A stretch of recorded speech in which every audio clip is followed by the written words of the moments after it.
What is going on, Sharks territory? Happy Saturday. The San Jose Sharks are about to face off against the New York Islanders on Game 3 of this 5-game road trip. Oh yeah, the last game was kind of a doozy, right? Sharks didn't show up. They had some prime opportunities, not going to lie. Tyler Toffoli had an opportunity that he missed, so did William Eklund, but unfortunately, the Sharks weren't able to connect with the passing. That could have been some wide open goals. It is what it is. Can't dwell over the past. Just gotta look forward to the future. And as they say, the future is Teal. And let's talk about the future is Teal's lineup tonight against the New York Islanders. First and foremost, welcome to everybody around whichever platform you're connecting with us tonight. Thank you for coming through for some hockey. I do know that there's a league that gets a lot of attention here in the nation, doing their elimination games today, so I appreciate all of you showing up and coming through. So without further ado, let's talk about that lineup. Just wanted to say what's up, quick shout out, and thank you all for joining me tonight. We'll go into more of the formalities and all that stuff in a minute. Let's get started with the lineup here so we can do our game preview before the puck drops in a matter of moments here. So some good news for Will Smith. Those of you who are watching Will Smith, the news lately was how he was benched for the majority of that third period against the Minnesota Wild last week. Since then, he was in the bottom six. Now, these are projected lineups. The San Jose Sharks reportedly are going through the flu bug. Apparently, the flu is going around the locker room for the Sharks. So these projected lines could change. But as of right now, what we have is Will Smith on the top lineup. That is confirmed via Shane Pang of San Jose Hockey Now that Will Smith is going to be moved up at least a top 6 role. So right now, as it stands, Will Smith is on that number 1 lineup with Mikhail Granlund, Fabian Zetterlund, Jake Wallman, and Cody Ceci. Tonight's starter in net is Alexander Georgiev. As I just mentioned a moment ago about the flu bug, whether this is a good reason or a good excuse to stop any questions about any particular changes in the lineup tonight, or if it's simply the facts, you decide. But that's the reason why Yaroslav Askarov has yet to get a start in this road trip. Real talk. The good news is this Monday, Boston, and then back-to-back against Nashville. Either way, the Sharks do play Nashville at a home-and-home series, so they finish off the road trip against Nashville, then they come home on Wednesday to face the Predators. So hopefully, fingers crossed, we might get Yaroslav Askarov versus his old squad. So he's not in the lineup tonight. It's going to be Alexander Georgiev, who has kind of been trending upwards lately. So let's see if the Sharks could do right by him in this game.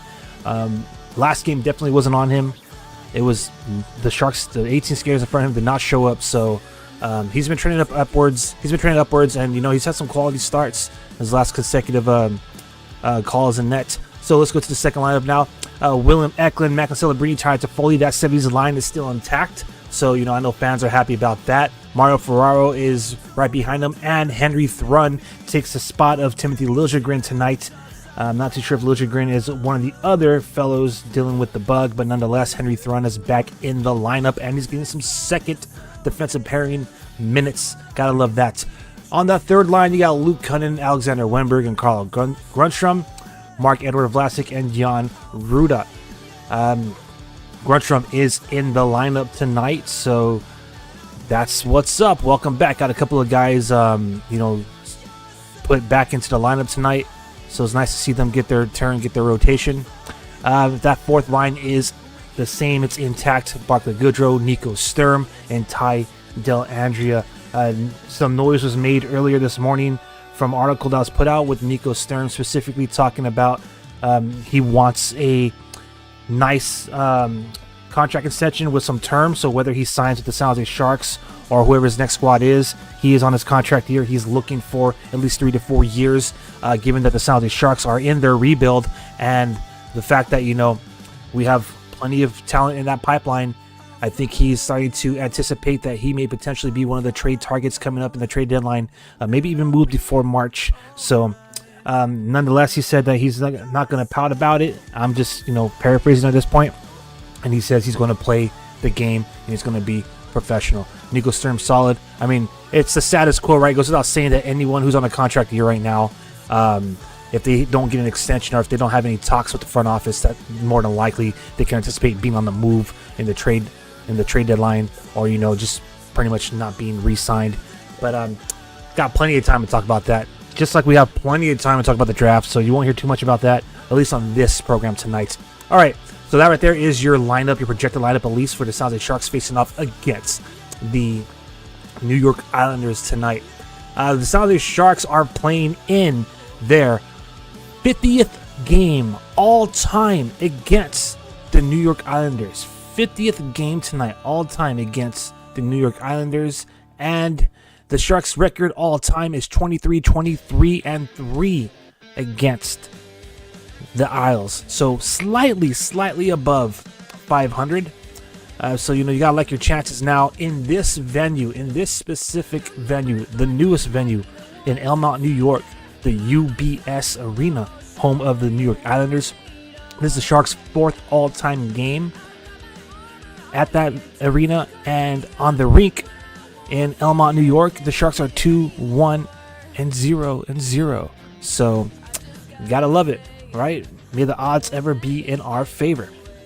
All right, so let's talk about guys we should be paying attention to in this game. First and foremost, let's say that let's just address that this is the first game of the season series in which the Sharks and the Islanders are facing off against each other. They only played twice this season, tonight in New York and March 8th in San Jose. So be a nice opportunity to set the tone. Both of these squads kind of struggling in the last 10 games. The Islanders are 4-6-0 in their last 10. The Sharks are 3-7-0 in their last 10. Overall record, Sharks are 14-27-6. The Islanders are 17-20-7. Team stats, Sharks have the 26th ranked power play, while the New York Islanders have the 32nd. Sharks convert 18.1% of the man advantage, New York 11.9. Penalty kill, Sharks are right there in the middle of the league. 78.9% of the penalties that they commit, they kill off, so that gives them 17th ranked penalty kill in the league. New York Islanders are dead last, 67% of the penalty kill, 32nd ranked in the league. As far as goals for per game, Sharks are 29th with 2.57, and the Islanders are 27th with 2.61. Goals against, Sharks are 31st, 3.43, and the Islanders are 16th, 3.07. So if the offense doesn't show up for these squads tonight, it might be a slow game. But nonetheless, glad to have everyone here joining alongside me tonight. I am Aaron James, creative and host of Shark City Hockey, creative at and host of Shark City Hockey's watch along party, where we have real-time reaction to the action as the San Jose Sharks are moments away from facing off against the New York Islanders. Players watching tonight's game, William Eklund continues to be hot for the Sharks. He has, in his last 5 games, he has 6 points, 3 of which are goals. And then Macklin Celebrini returns to his hot streak. Macklin Celebrini now has 4 points in his last 3 games played. So he's someone that you want to look out for. 4 assists in his last 5. So Celebrini, the number 1 overall draft pick, is starting to heat up once again. Anders Lee is pretty much the guy you got to look out for in the orange and blue sweaters against the Sharks. He has 6 points in his last 5 games, 4 of which are goals. And let's look at the goaltending matchup tonight. So confirmed starters, obviously for the Sharks, is Alexander Georgiev.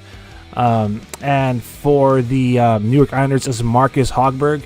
So, we'll be paying attention to the New York Islanders goaltender, who in his current stats right now, he's only played 5 games. He's 1-2-0. So I imagine these are in relief. But, pretty solid goals against average, 1.41, save percentage, 0.95. So he gets a start in net against the Sharks tonight. As far as Alexander Georgiev goes, again, he's been pretty solid. His last couple of games, he's been looking way better than he has to start off for the season. Not the season, his start of his tenure with the San Jose Sharks. Again, with the exception of the Detroit game, which wasn't really all his fault. He has 3 quality starts in his last 4 starts in net. So, and he had a .927 save percentage against Vegas on the 7th, a .923 save percentage against the Utah Hockey Club on the 10th, and just the other night in Columbus, he had a .909 save percentage. So Alexander Georgiev is starting. I think his stock is starting to rise. We got Sonnery chiming in, saying the regular season champions. Yeah, sure, why not? Absolutely. We'll take it.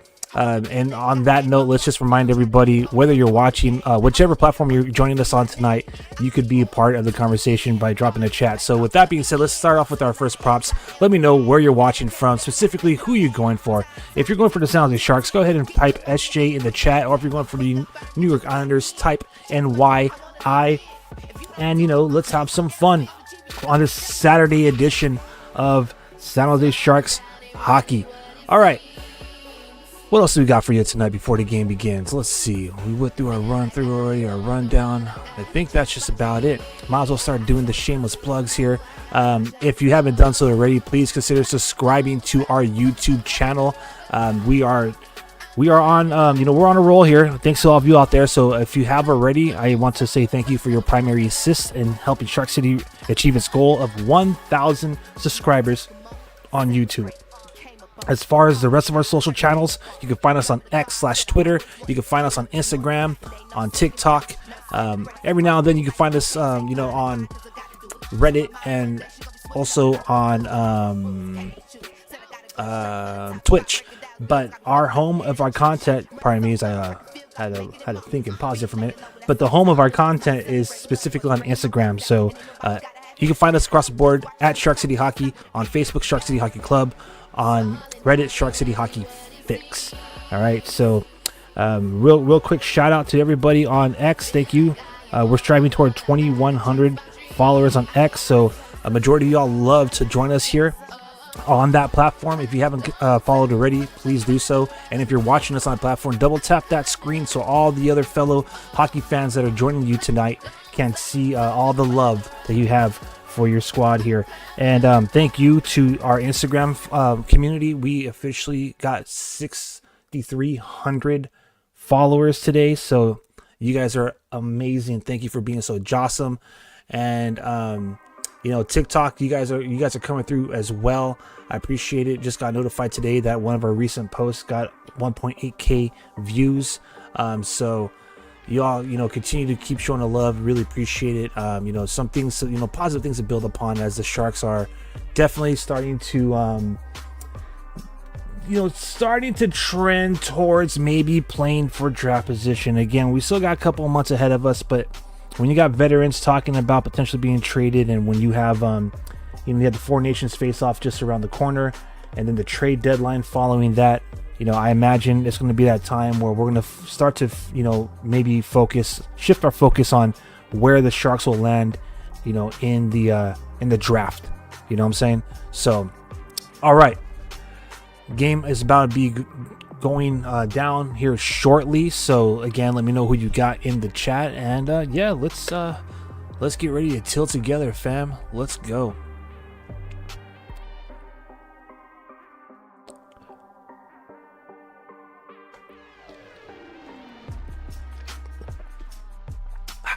Pardon me. All right. How many of y'all are coming through? How many of y'all were just watching the last playoff game? I normally don't talk about pigskin on this podcast or this broadcast or on this simulcast or on this live stream, whatever you want to dub it. Either way, thanks to all of you. It's the #1 trending live stream in Sharks territory, any way you see it. And I just want to say thank you for coming through tonight. But yeah, how many of y'all were watching the last game? Man. Being here in the Bay Area, obviously we're streaming live from the heart of Sharks territory, San Jose, California.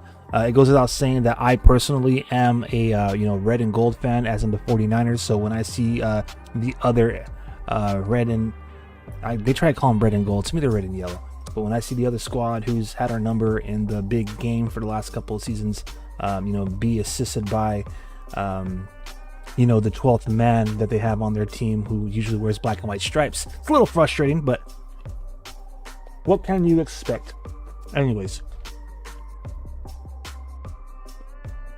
All right. Looks like we have some type of ceremony going down in New York. So this is going to probably be a very delayed puck drop.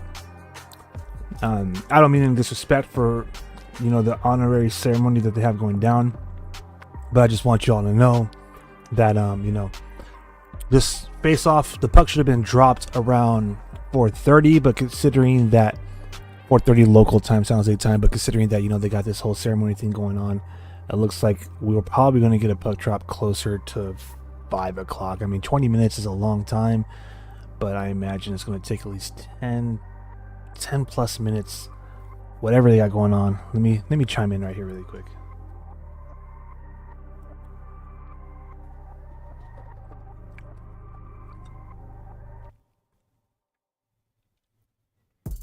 All right, so it looks like they're having an honorary ceremony for the Islanders Hall of Fame.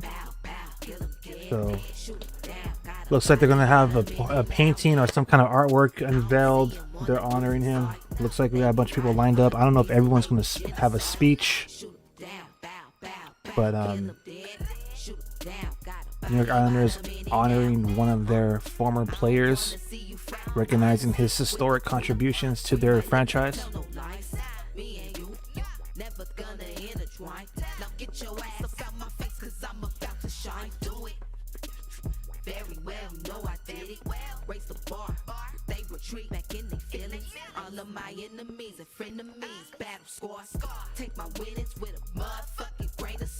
All right.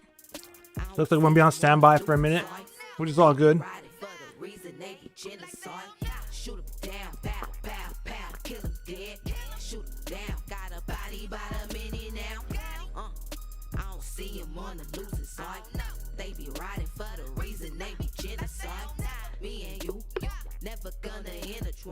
Now get your ass out my face, cause I'm about to shine. Do it very well, know I did it.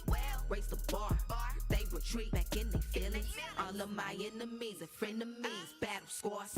Take my winnings with a motherfucking grain of salt. Salty, I don't see him on the losing side. We're gonna trip the music while they do the ceremony, right? Shoot him down, pow, pow, pow, kill him dead. Shoot him down, got a body by the minute now. I don't see him on the losing side. They be riding for the reason they. So what's going on right now is the New York Islanders are inducting Brent Sutter into the New York Islander Hall of Fame. So Brent Sutter is getting an honorary induction to the Islanders Hall of Fame. He was a member of the 1982-83 Stanley Cup Championship teams for the New York Islanders. Obviously, the Sutter family does have ties to, a lot of squads around the league, including the Sharks. We've had some Sutter boys on our squad before. But that's what's going on right now. So I don't want to call it delay because that seems a little inappropriate. But nonetheless, we're going to stand by and chill and wait for the New York Islanders to finish honoring Brent Sutter, inducting him into the Islanders Hall of Fame. Just some quick stats about the newest member of the New York Islanders Hall of Fame.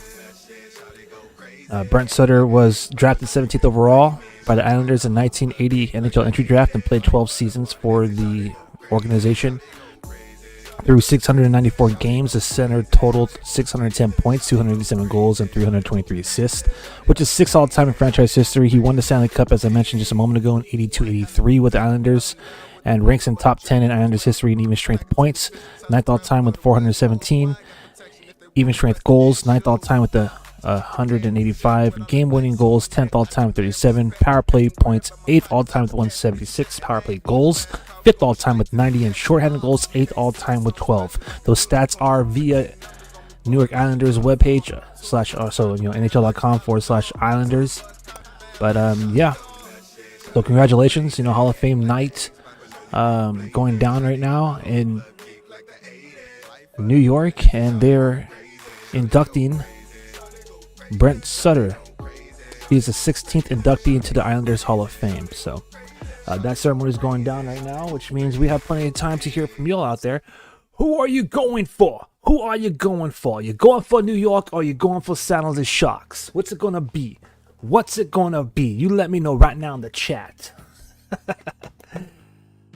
Eager for some Sharks hockey, man. That last watch party, boy, oh boy, did they have chances, but they took a licking. And also thank you guys, for coming through. This has probably been since we started these live watch along parties last season. This has probably been the most consecutive watch along parties that we've had, the most consecutive games. So the Sharks are on a 5-game road trip, and we've been together for 3 of the 3 so far. Just quick disclaimer, not going to be getting together against the Boston game at 10 a.m. start time. It's unfortunate. That's going to interfere with the schedule that I got lined up. Just like the rest of it all out there, you got priorities, got other things, got a day job, right? So I can't do a watch party at 10 a.m. But we will get together. We will get together for the Nashville game, the final game of the road trip. So 4 out of 5 is pretty solid. And then again, if you're new here, or if you're regular, you already know the deal. That being, these live watch along parties only happen when the Sharks are on the road, because your boy has tickets to Sharks and CUDA games every game within San Jose. CUDA are playing tonight, by the way. They're in Abbotsford taking on the Canucks. So if you need your hockey fix tonight, you can get right back on the San Jose or the Teal Team Teal, and check them out. I don't know if y'all know how to watch your games, but Flow Hockey is the way to go to watch the Barracuda play their game. So right after this game, like almost immediately, probably immediately following this game, give or take like 20 minutes, you put it right back on that Team Teal hockey stream and watch the Barracuda take on the Canucks. So, all right. Come on, baby. Let's drop the puck.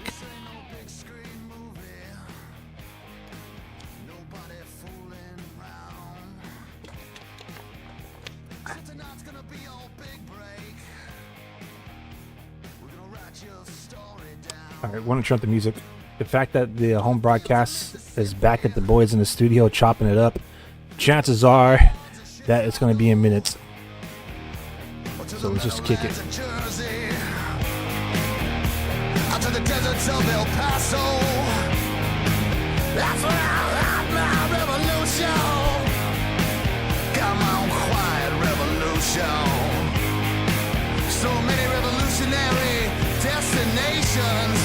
I see the traces on the late night news. If you believe in miracles, if you believe in pain, oh, they don't find me now. So to make a change, I'll tie the wicked to my bedpost. I'll lay the waste of things I hate the most. I'll make a last stand for the practical. Straight up ahead, I'm a radical. Straight up ahead, I'm a radical. Straight up ahead, I'm a radical. Straight up ahead, I'm a radical. Straight up ahead, I'm a radical.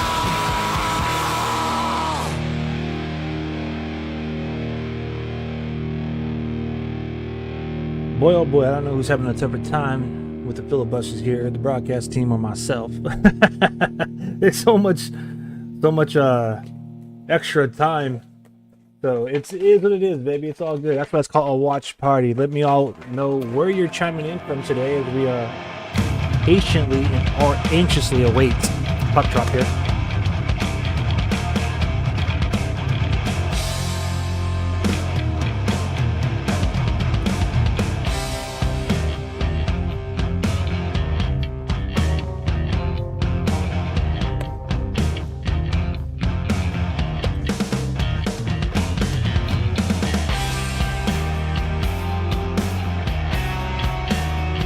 Pardon me, fam.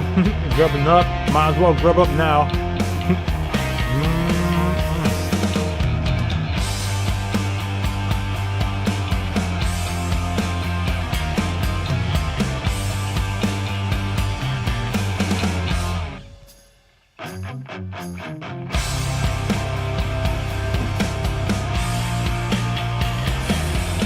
Ooh-wee. Hot wings are on the menu tonight. Spicy.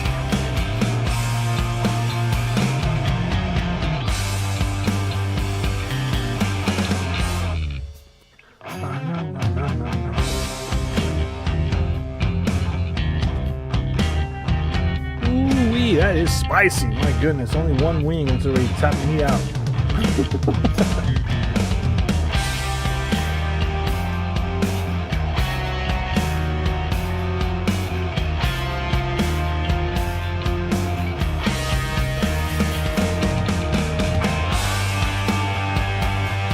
You know what? I'm gonna have to fill some time here too. Why don't we? Why not? Let's see, really quick. Why not? We might as well. So,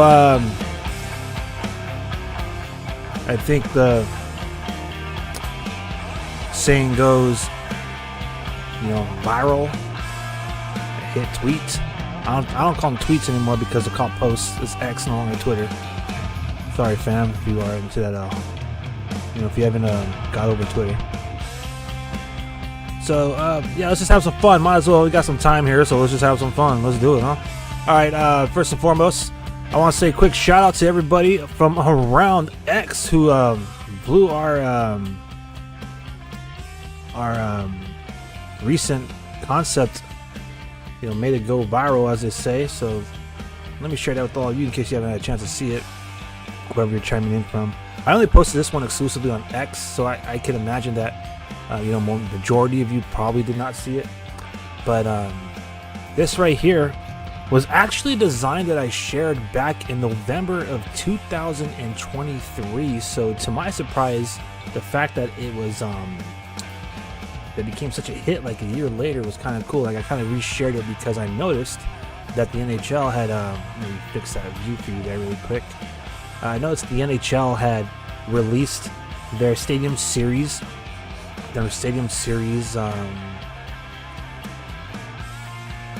jerseys and their helmets, and the Detroit Red Wings specifically had a helmet design with the Red Wing logo, pretty you know, pretty blown up, pretty big, right on the side of the bucket there, and you know, the post was shared, and I just kind of quoted it with this design I already made, again, as I stated earlier, November 2023. So to my surprise, you know, over 3.6k likes. So, you know, you guys are amazing. And really quick, we have already reached over 100 live viewers. So thank you all again for making this the #1 trending live stream in Sharks territory. You all are awesome. You're all the best. Anyways, so yeah, that was pretty chill. A lot of people were talking about how the there should be a fin on it, and I actually made that design as a joke, honestly, a couple of seasons ago when the Sharks adopted their new Evolve kit, where they had Teal helmets. I'll see if I can find that for you all out there, but I made it more as a joke with the actual fin on top of the bucket. But I think what fans are really saying was, you know, maybe the fin logo on the bucket. I kind of understand where y'all coming from on that one. You know, considering that, you know, they're Sharks, right? So that would be a pretty chill concept. But personally, again, this was just, you know, noticing that the NHL, you know, released a design for their buckets that were similar to you know, what was shared as a concept, more like a futuristic concept. When I shared it, had no idea that they would go in that direction during the Stadium Series a year later. All right, I did find it for y'all, so Let me share that with y'all. That'd be kind of funny here. Again, we're just kind of building some time here as the Islanders are inducting Brett Sutter into their Hall of Fame.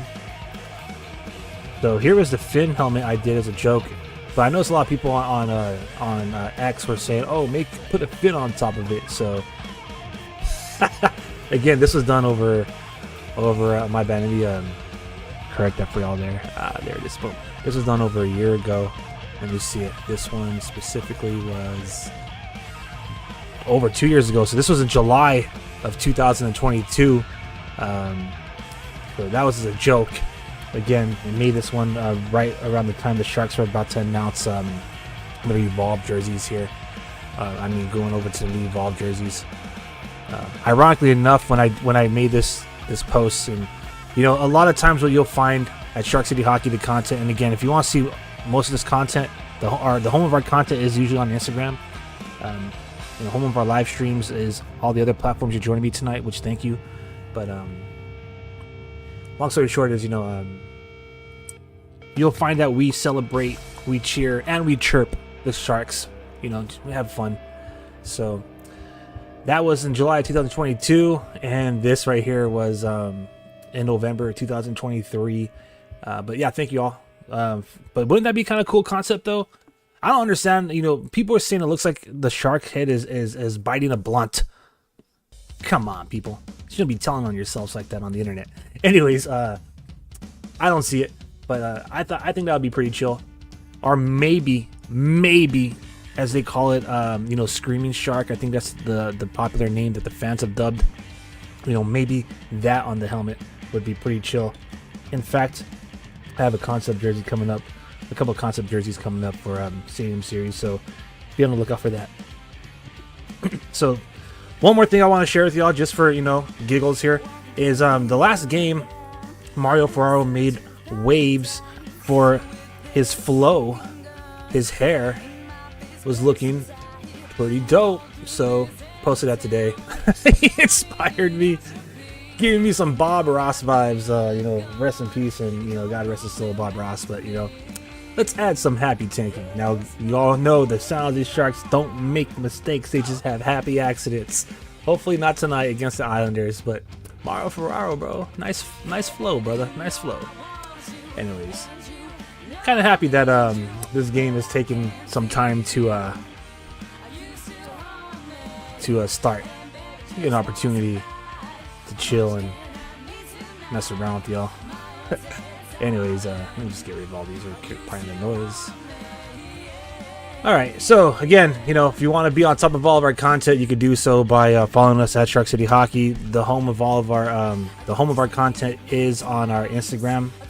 So that's where you'll find our reels, our memes, pretty much more relatable, and definitely the most inspiring, inspirational, trend-setting,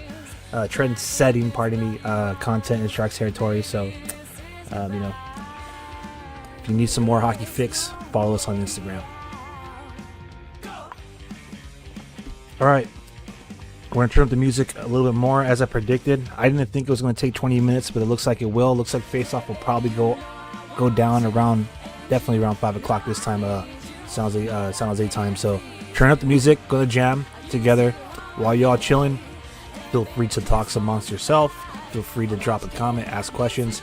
Looks like we got some time to kill here, but we got the San Jose Sharks waiting for a puck drop in the UBS Arena in New York, where the Islanders are currently inducting Brent Sutter into their Hall of Fame. So just be on standby and let's just chill. This is some music.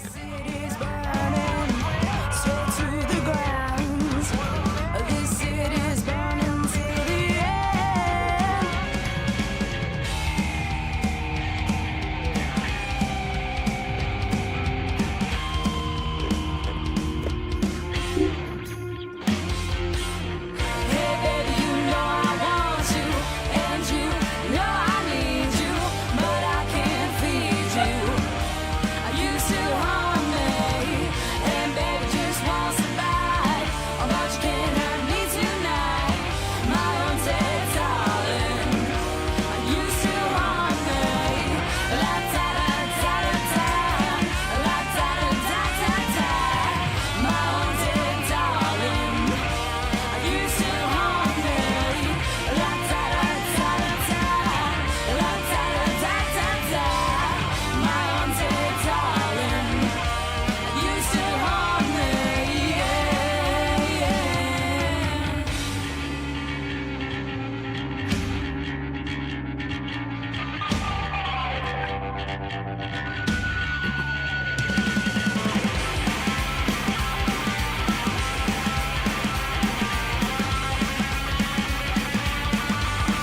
All right. Looks like puck drop should be coming down soon. I see the guys skating. Is the game on time? It's about time. All right. No disrespect to Sutter and the Islanders organization, but come on, man. I'm playing with my emotions here. All right. Let's go, Sharks. Game on, baby. Let's go. Just a quick reminder that this is not a live stream of the game, nor is it play-by-play. It's a live watch-along with real-time reaction to the action. Thank you for joining me. I'm Aaron James, creative at Shark City Hockey and host of tonight's party. Let's do this.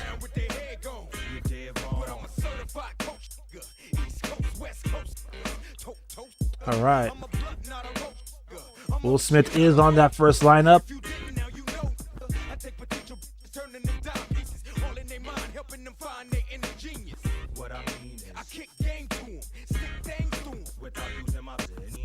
Sharks already got a shot on goal right away, just like 28 seconds in by Fabian Zetterlund. That's what's up.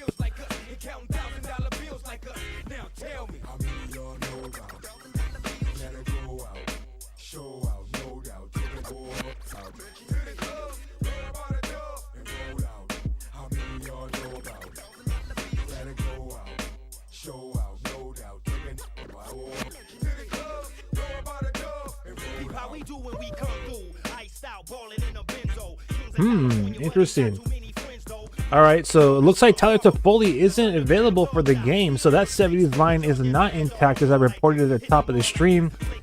Tyler Toffoli seems to be dealing with an injury, so Colin Graff now slots in at the second line. So, hey man, Eklund, Macklin Celebrini, William Eklund, and Colin Graff, I like it. Almost close to that rookie line we had a few games ago. Of course, Will Smith is on the top line with Granlund and Zetterlund. So let's see how this lineup works. Now, a lot of fans are probably wondering why so much shuffling going around with the Sharks lines lately. Well, as Drew Remenda said on the Sharks Morning Skate, when you're a team that's trying to figure it out, or maybe not as they say talented as other teams, even though I beg to differ. Of course, that just be me being, a diehard Sharks fan. You will have that trend of shuffling the lines, trying to find chemistry or get the right players. But one comment he made that I want to bring to y'all attention that was interesting is he did kind of mention how, because he recognizes the fans, he hears the fans, right? He was talking about how some of these guys, we'll just throw it out there. You'll always be talking about Goodrow, right? You always will be talking about Goodrow and why he gets the line, why he gets the time, stays in the lineup while other people get scratched. Simply put, head coach Ryan Rosowski sees him as the overall better player, so they're going to get the minutes. You know what I mean? So pretty chill. If you don't listen to the Sharks Morning Skate, which they produce every game day morning, it's Dan Ruzanowski and Drew Remenda pretty much doing a pretty chill 10-minute piece at the rink, typically, where the Sharks are having their morning skate. That's pretty dope, man. Really, really good listen. I highly recommend it. That's could be found on Sharks Audio Network on demand.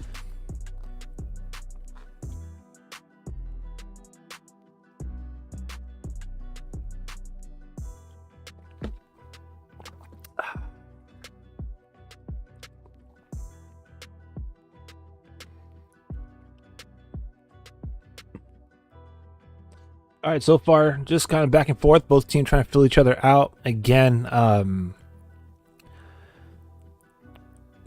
both of these teams, the offense is kind of lacking. It's not really there. So let's hope that the Sharks could be the aggressor here and get some goals early and often. Ooh, Nicholas throwing the shot right off of the helmet of Hogberg's mask. That was awesome. Marcus Hogberg being woken up by Team Teal. Beautiful save by Georgiev. Yeah. Bo Harvett, number 14 of the Islanders, gets a shot on Alexander Georgiev, and he fought that off. So some back and forth action from both squads right now. Nice kick save by Georgiev. You actually see the thing I think Georgiev really needs to work on moving forward is his rebound control, because he makes that kick save and it goes right back to Horvat. Thank goodness he missed wide.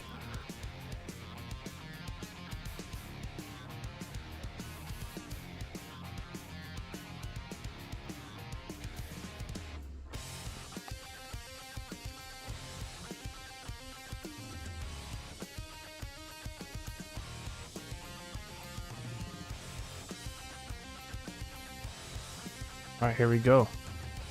Sharks dumping and chasing the puck. Sharks broadcasting team recognizing Alexander Georgiev as we did earlier. The guy's had some quality starts. 3 quality starts in his last 4. His last 4 starts. Specifically, he has 3 consecutive starts on this road trip, as we mentioned earlier. And for those of you who wants to know what's up with Askarov, it was reported that he has the flu, so I anticipate that either Askarov will get the call in net in Boston, then we'll get Georgiev against Nashville, and then we'll get Askarov against Nashville in San Jose.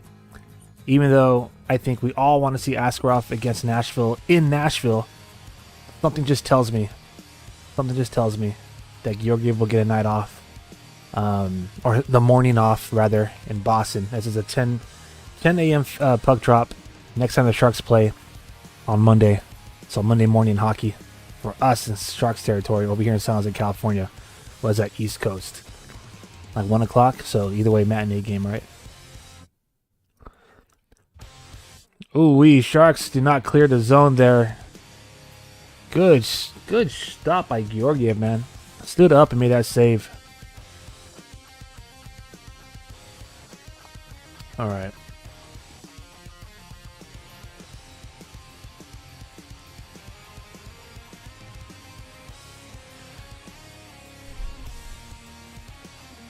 So, these two teams, the Islanders and the Sharks, are removed like 5 spots in the standings, right? So you have or 4 spots rather. So there's 3 teams between them. Sharks are ranked 31st in the league.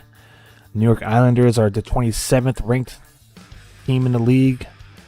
So, Sharks are 31 of 32. Islanders are 27 of 32. Only the Kraken, the Sabres, and the Predators, sit between those 2 clubs. So really interesting that the Predators are joining that whole, conversation of, having... Oh, wait. Here we go. Alex Wennberg making his... New York comeback. He was a Ranger. I thought he was an Islander. Maybe I'm wrong. I think he was a Ranger. Let me see. But he had an opportunity right now in a breakaway.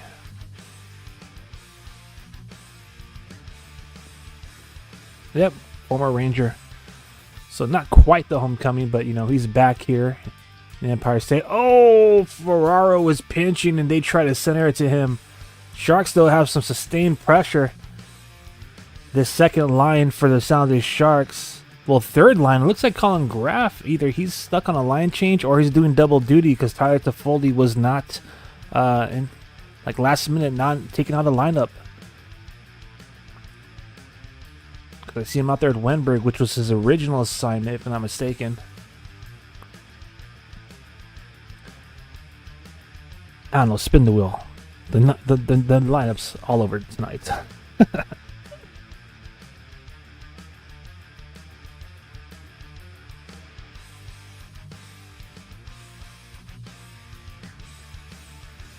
All right, so here are the lineups, just so we're all on the same page. Okay, so it's officially Zetterlund, Granlund, Smith on line 1, Eklund, Celebrini, and Dellandrea on line 2, Grundstrom, Wennberg, and Cunnin on line 3, and Goodrow, Sturm, and Graff on line 4. All right, so I imagine that's just gonna be rotated like crazy tonight. I mean,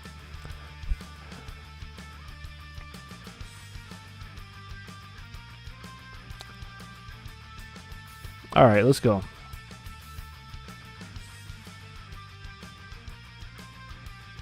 By the way, that lineup report courtesy of Shang Peng. So, good work, Shang at Sounds Like Hockey Now, keeping the fans informed.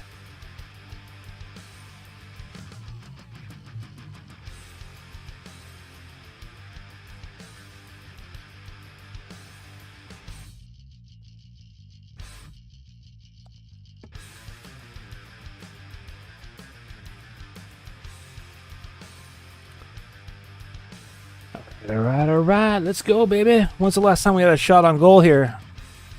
Shots on goal are 3 apiece right now.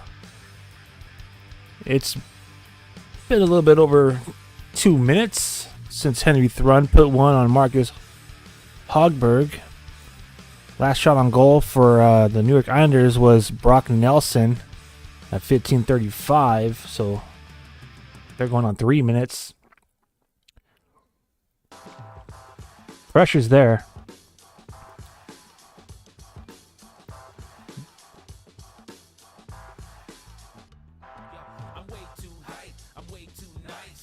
Sharks doing a great job at keeping zone pressure right now, man. Offensive pressure.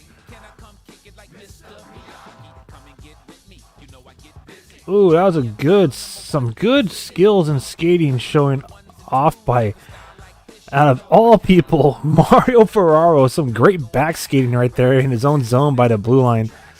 That was impressive.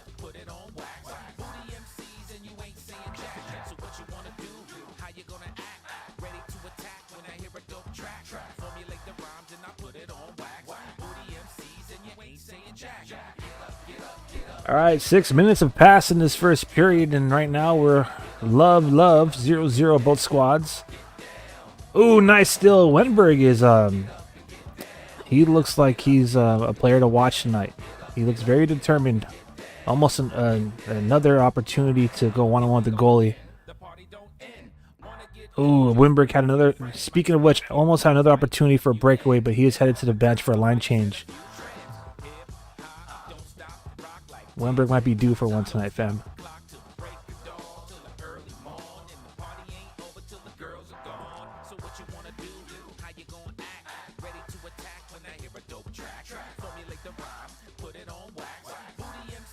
I like the pace of this game. I'm not gonna lie.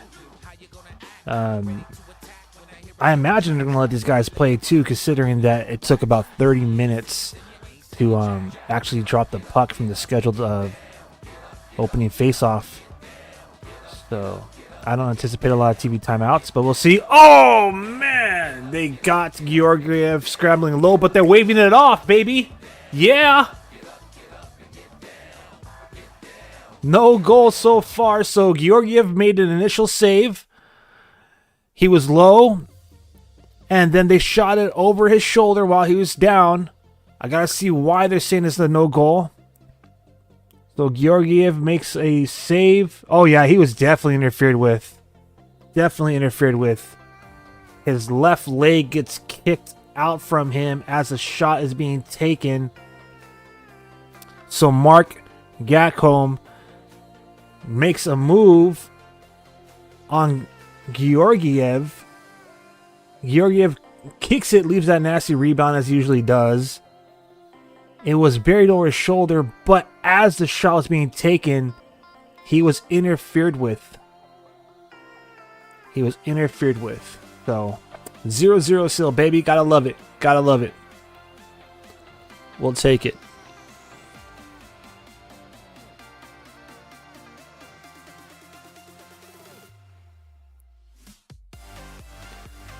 As I was saying that there'll be no TV timeouts, they take one. What's good, everybody? Looks like we are swimming closer to 200 live viewers at the moment. So thank you all for joining me. I'm Aaron James, creative act and host of Shark City Hockey's live watch-along party with real-time reaction to the action. Sounds like Sharks taking on the New York Islanders. We're almost halfway through this first period. Some chances both ways. Right now, the Islanders thought they had a goal. That was waved off for goaltender interference. That's all gravy for us here in Sharks territory. If you haven't done so already, please double tap that screen. If you're watching us on TikTok, on YouTube, and or X/Twitter, double tap that screen, make it rain hearts, and consider following us and subscribing to our YouTube channel. We really appreciate it. So, let's see what we got here, man.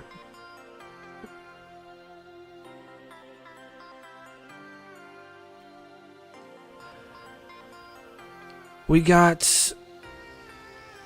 3 shots on goal for the Sharks, 4 for the Islanders, 4 hits so far for both teams, 3 block shots for the Sharks, 1 for the Islanders, 5 giveaways for San Jose, 4 for New York. And right now New York is having the better face-off battle, 55.6% of the face-offs going their way. Quick reminder, we always do our intermission report, so stay tuned for that. We'll go over the team stats, the box score. Whoa! Anthony Duclair sighting. Something happened to Sturm as we talk about Duclair.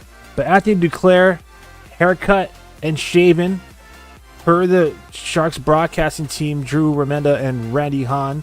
New York Islanders have a strict dress code that includes no long hair and no beard. So weird to see him without his signature long hair and facial hair. But Anthony Duclair on the New York Islanders, obviously he was one of my favorite San Jose Sharks last season, traded away to Tampa Bay. Now he's an Islander. That was kind of strange to see. He's one of those guys that I want to stick around, just like Granlund, just like Blackwood.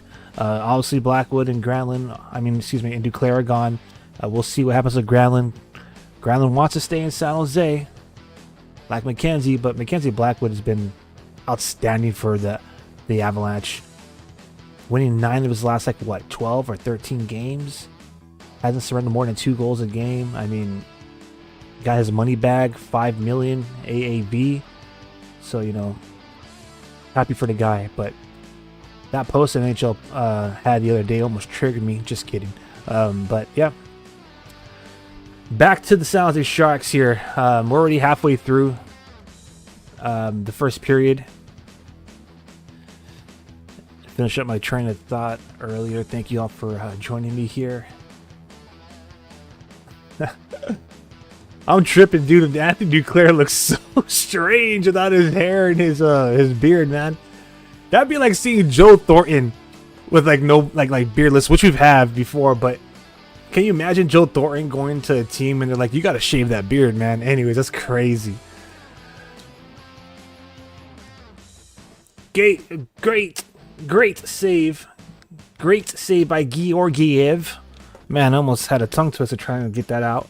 Great save by Georgiev. And another TV timeout. NHL got to make that money. Scott Mayfield slapped shots against Alexander Georgiev. He had to fight it off, but that was a solid save. Pretty disciplined game. Hopefully there's no jinx here. But pretty disciplined game played by the San Jose Sharks thus far. Gotta love it. Again, the offense for both squads hasn't really been hasn't really been there. So, 5 shots on goal for New York right now, 2 for the Sharks. No, it's not right. That's got to be 3. Oh, the NHL took away a shot, so 2 shots for the Sharks now. And yeah. 8 minutes before these guys go into the locker room. Might be a slow game. We'll see.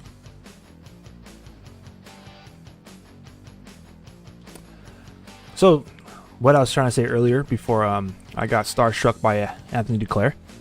If you're joining us, wherever you're joining us, let me know where you're joining us from. Let me know who you're rooting for. If you're going for the San Jose Sharks, type SJ or leave a shark emoji. If you're going for New York Islanders, type NYI or leave a little island emoji. Let everybody know if you're bleeding Teal, or if as I believe they're called the Islanders' 5th line. Is that what they're called? Yeah. So let us know, who you're cheering for here tonight.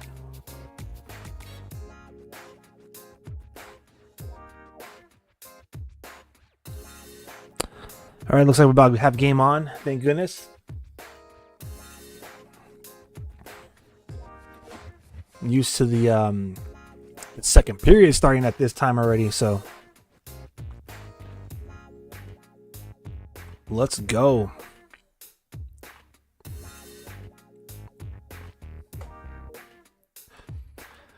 Sharks win the face-off deep in their zone. They advance the puck out. Will Smith with a nice pass. Again, not play-by-play, just keeping us all current.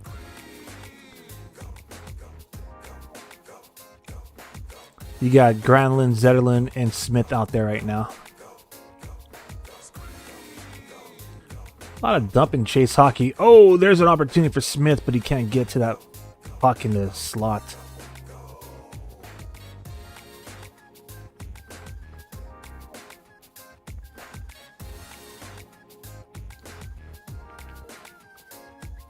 Come on, baby.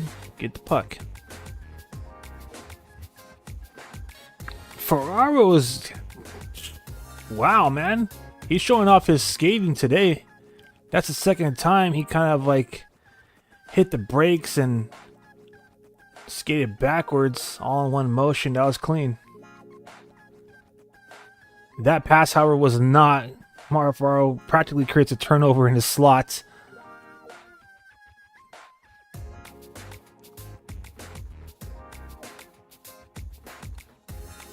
Ooh, shots from the point. Georgiev had to fight that one off.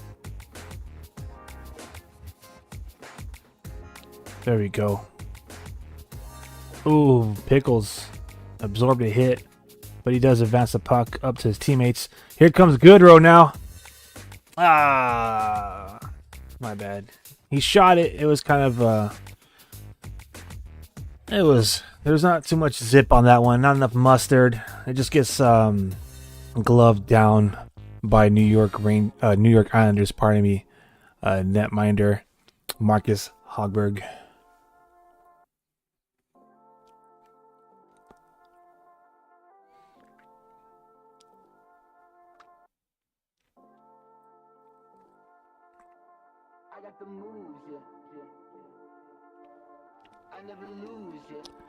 All right, face off in the zone. Wallman now at the point. Shoots it. Good save. We give him that. A lot of traffic there. Oh, Eklund tried to one-time that bad boy in the face-off circle.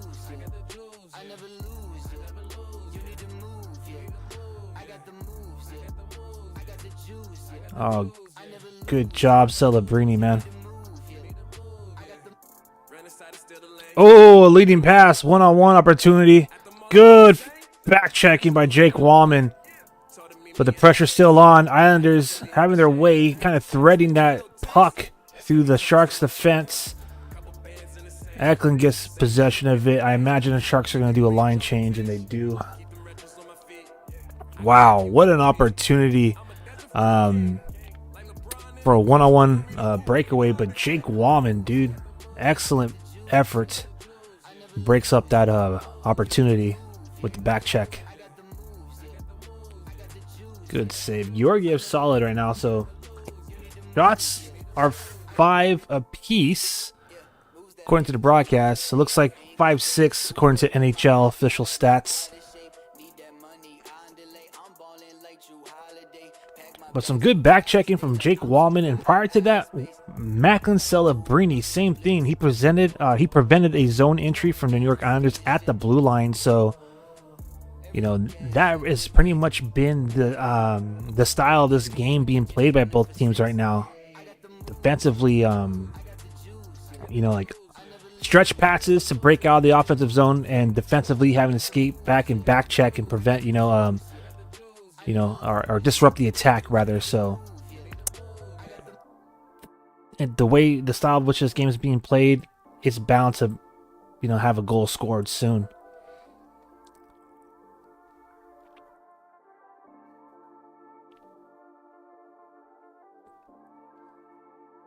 Ooh, Grodstrom. Nice little body check on the boards.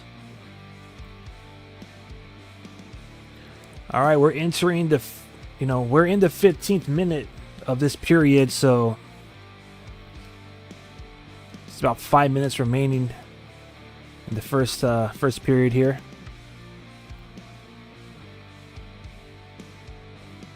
action has picked up in the last few minutes,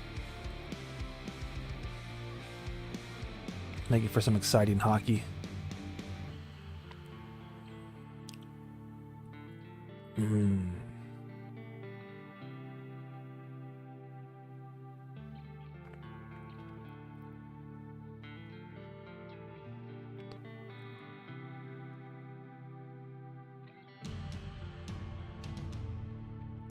Yep. It's not even a 200-foot game. It's like I'll say like a 150-foot game. Both teams are struggling to get the puck past the face-off circles in the zone. When the puck does find a way behind the goal line in the offensive zone, the defense recovers and clears. The Sharks right now have some good offensive pressure. What a hit by Goodrow. Good check. Sharks are doing a good job right now. Offensive pressure is sustaining. Looks like that line needs a change, unfortunately. But, that fourth line has been pretty solid for the Sharks the past couple of games. Even though it's a little modified tonight with the graph, I believe, on there. Pretty solid fourth line for the Sharks lately.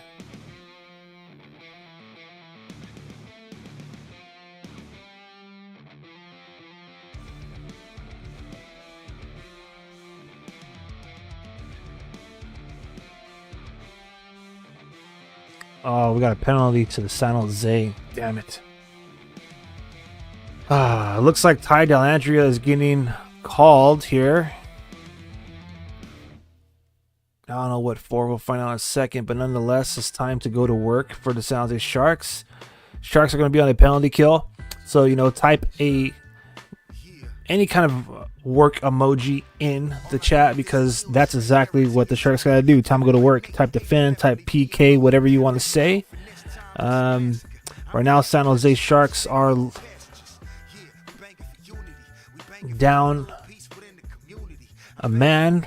Ty Dellandrea gets called at 16 minutes and 32 seconds in the first period for holding against Matthew Barzal. So Sharks penalty kill unit is going up. Good news is that their penalty kill unit is solid, and New York Islanders power play unit is not so much. So we'll see what happens here. Hopefully the Sharks could escape this period without surrendering a goal, because if everything goes according to plan, they'll be killing this penalty for the next 2 minutes, which will leave about 1 minute and 28 seconds remaining in the first period. So it's crucial to not allow the New York Islanders power play to convert, and make sure that we're not going into the locker room with surrendering momentum, right?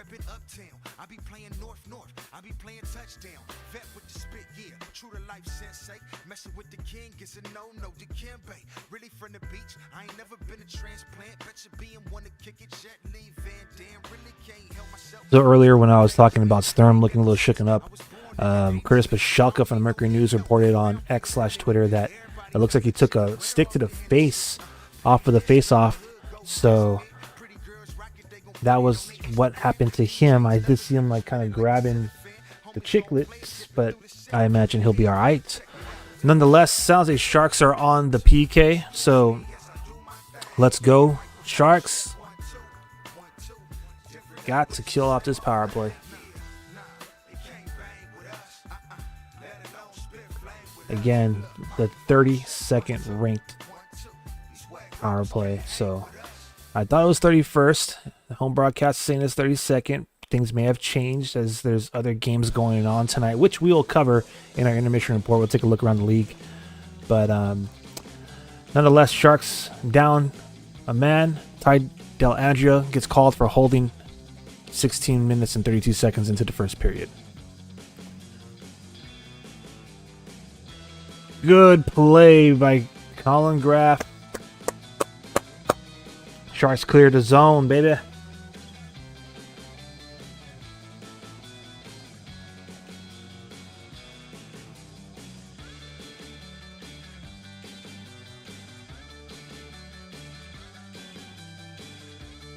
Ooh, what a stretch pass by the Islanders. They definitely got the Sharks PK unit skating back and forth. They're working them. Oh, another shot.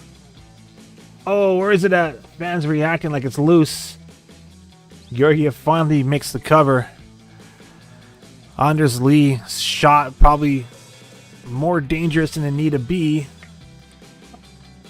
I see what happened there. So Anders Lee takes a pass shot practically. It was a shot. He knocked it. Anders Lee knocks a shot down as he was trying to screen Georgiev and then had a point blank opportunity, but Georgiev fought it off. So stick taps to Alexander, keeping this game scoreless. Pardon me. Sharks still on the penalty kill here. Come on, baby. 40 more seconds. Quick disclaimer, sometimes our live action tracker of the game that I present to you during our live stream can be 10 to 20 seconds ahead of what we actually watch together on our broadcast. So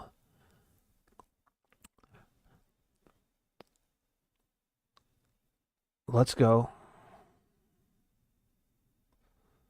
All right, Jake Wallman didn't quite clear that. Duclair now takes a shot from the point. Alex, oh man, seeing Nathan Duclair at that puck is like, oh well. Number 10 for San Jose, whereas number 11 for New York. Sharks do kill the penalty, but the pressure's still on. Still on. Still has been really got out of the zone. As we do have possession of it though, and we look like we're waiting for a line change. So come on, guys, advance that puck. Sharks advance the puck out of the zone and then pass it back into the zone. Here comes Celebrini now as we're in our final minute of the period. Reminder that we're going to do our intermission report coming up here shortly. We're going to take a look at the team's stats. Look around the league. Good save. Final seconds remaining here. Sharks just trying to survive. Oh my goodness. Alexander Romanov hit the crossbar.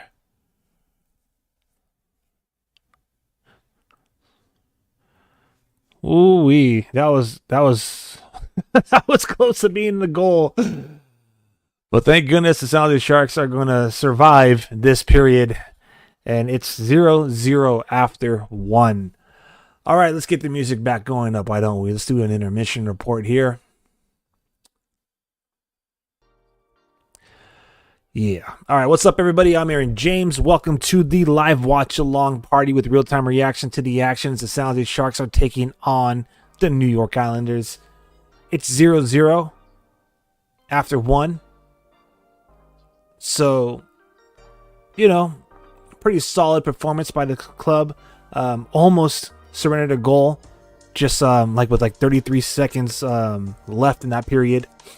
Thank goodness it hit the crossbar, and then we had some luck on our side. Well, not really luck. It is what it is. I mean, it was goaltender interference.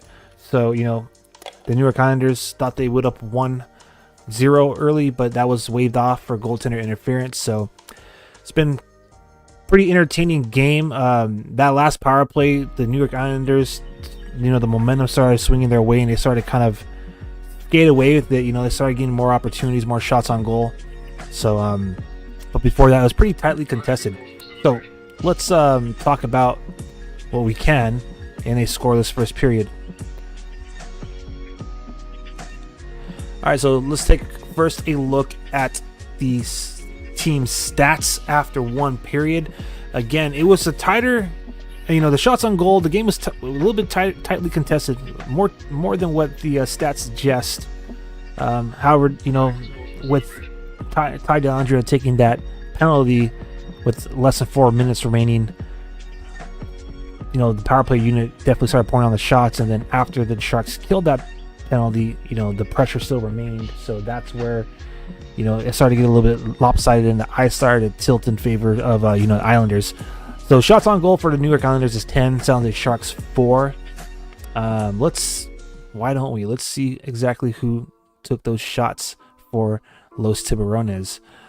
So you have Fabian Zetterlund with 2 of the 4 shots, and then Nico Sturm and Jake Wallman. So those are your Sharks who were able to put the biscuit on the net.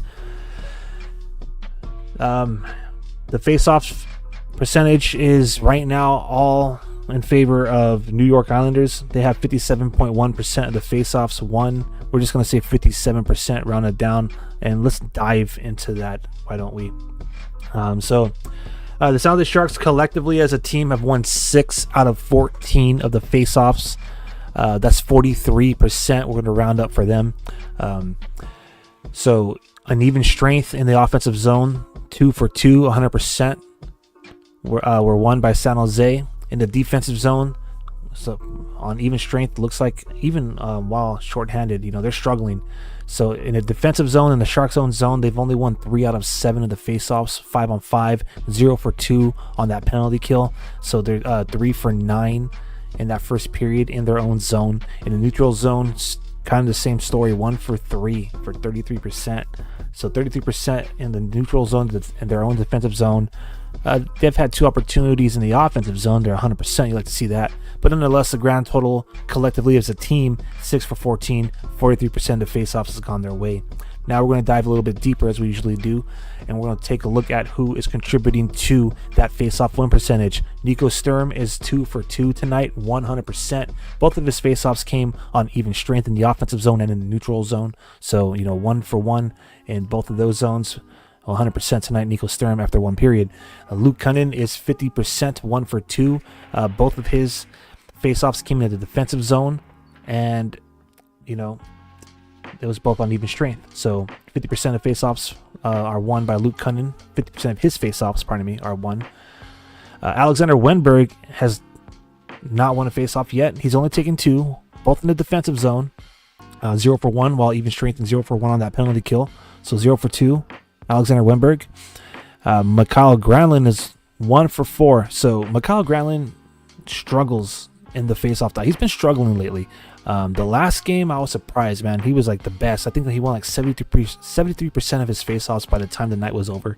But tonight, looks like same old story. While even strength, he's 1 for 2 in the defensive zone. That's his own zone. 0 for 1 in the neutral zone, and in the defensive zone, while shorthanded, he's 0 for 1. So tonight he's 1 for 4, 25%. Mikhail Granlund and Macklin Celebrini are sensational number 1 overall draft selection, who had a great play on back checking tonight, preventing a zone entry for the Islanders. He's 2 for 4 tonight, 50%. So 1 for 1, 100% in the offensive zone, 1 for 2 in the defensive zone, and 0 for 1 in the neutral zone. All faceoffs taken while even strength. We have a question. Someone's asking, can someone explain why the goal didn't count? I can. So what had occurred was Georgiev was interfered with. So the first shot that was taken, I believe, by Gatcombe, he put it on his right pad, and he kick saved it, and he did kick save it. I've been talking about this. His rebound control definitely needs work. All right, he kick saves it, and he kicks it out to, who is it? Is it Dobson? Is that his name? Yeah, Dobson. All right, so New York Islanders defender Noah Dobson, right? So he kicked out to him, and Noah Dobson did beat him, quote unquote, beat him, top shelf over the shoulder. But what had happened was, as Dobson was lining up that shot and taking it, you had Kyle McLean, number 32 centerman for the New York Islanders. He skated through the crease and kicked Georgiev's right leg pad. So I'll break it down again, okay? All in sequence here. So Gatcombe initially drove the puck to the net, took the shot, right kick save by Georgiev. That rebound goes out to Dobson, who, while he's winding up and simultaneously shooting it, he had McLean in the crease skating and hitting out his his left leg. So, my bad if my recap quickly was a little bit more confusing. So one more time. Now I'm confused. Just kidding. Gacko, drives to the net. Right kick save by Georgiev. Rebound goes to Dobson. Dobson shoots it over his shoulder into the net. But at the same time that's going on, McLean skates through and kicks out the left leg. Runs his left leg, driving it into the net, literally. Driving Georgiev's left leg pad into his own net.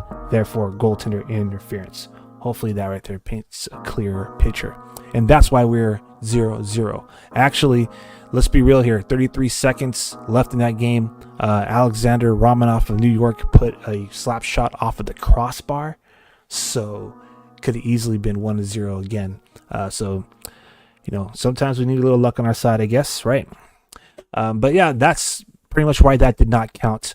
Now moving down the stats for that first period, the Sharks committed a penalty. That was Ty Del'Andrea. He committed that at 16 minutes and 32 seconds for holding to get the Matthew Barzal, but the Sharks are able to kill off that penalty.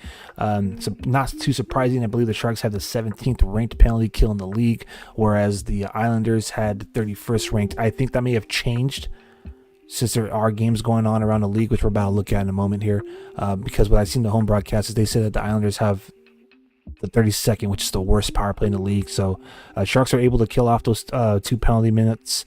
The pressure did remain, though, and it did end with that crossbar. But nonetheless, it's still 0-0. It's a physical game. I'm seeing it. Barclay Goodrill's laying some hits. It was a nice leading shoulder hit, to be honest with you. So 10 hits for San Jose Sharks, 13 for New York Islanders. I imagine this game will pick up the intensity of it and the physicality of it, as both of these teams definitely do not want to lose. As I mentioned earlier, going into this game, in the last 10, the Sharks are, I think, 2 victories in their last 10 or 3 victories, whereas the Islanders have 4. So, they're kind of trying to figure it out, get out of that funk. Now let's talk about block shots. 4 for San Jose, 6 for New York. Giveaways 11 for San Jose, 9 for New York. No takeaways for the Sharks, 1 for the Islanders. All right, so Alexander Georgiev is looking pretty good. It says shots on goal 10, but they show him as having 11 saves. So pick or choose whichever one you want to go through with NHL. But anyways, that right there is your stats, and of course we have no scores, so we have no goals to review, but we will take a look at what's going on around the league. So another healthy slot of games here in the NHL. So I'm looking at 15 games today, fam, on the Saturday night. NHL doesn't care if there's divisional round playoffs going on in football. They got 15 games scheduled tonight. And I thank all of you out there, the 185 plus joining us right now to watch the Sharks, or for the watch long party, Sharks versus Islanders. Because of all of you out there, this is the #1 trending live stream in Sharks territory. Let's get down to what's going on right now around the league. So some final scores. We'll start off with that. The Philadelphia Flyers lost in New Jersey 3-1. New Jersey beats the Flyers 3-1. The Ottawa Senators win at home in the shootout against the Boston Bruins. Final score 6-5 Ottawa. Colorado Avalanche get a win over Dallas 6-3. Was Blackwood in net? Because if he was in net, that might be the first game in which he surrendered over 3 goals. Let me double check that. If I'm not mistaken, since he's joined that squad. Now, I don't know. I read this comment. I haven't really, I might want to, I had to maybe dive into it a little bit myself. But from what I've heard, is since Mackenzie Blackwood's been traded away from the Sharks to the Avalanche, he has yet to surrender more than 2 goals. So let's take a quick peek at that. Let's see who was in net. I'm interested. Nope, it was Wedgwood. So, Blackwood and Wedgwood holding it down in Colorado. So I guess Mackenzie Blackwood's streak remains intact. But nonetheless, moving forward here, Colorado Avalanche defeated the Dallas Stars at home 6-3. The Florida Panthers shut out the Anaheim Ducks 3-0 in Florida. The Utah Hockey Club. We're getting a little ahead of ourselves now. Now some games in progress. So those are the games that have completed today. 4 games completed. One more time. Flyers defeat New Jersey on the road 3-1. Bruins lose on the road to Ottawa in the shootout 6-5. Avalanche hold it down at home against the Stars 6-3. Your defending Stanley Cup champs, the Florida Panthers, shut out the Ducks 3-0. All right, so right now the second period is almost over in Montreal. The Canadiens have a 3-1 lead over the Toronto Maple Leafs. The nation's capitals, Washington Capitals, my bad, have a 2-0 lead over the Pittsburgh Penguins. The Winnipeg Jets are being shut out right now at home against the visiting Calgary Flames 2-0. The Tampa Bay Lightning are having their way with the Detroit Red Wings at home. They have a lead 5-1 after 2. After 2 periods, New York Rangers, another game going on in New York.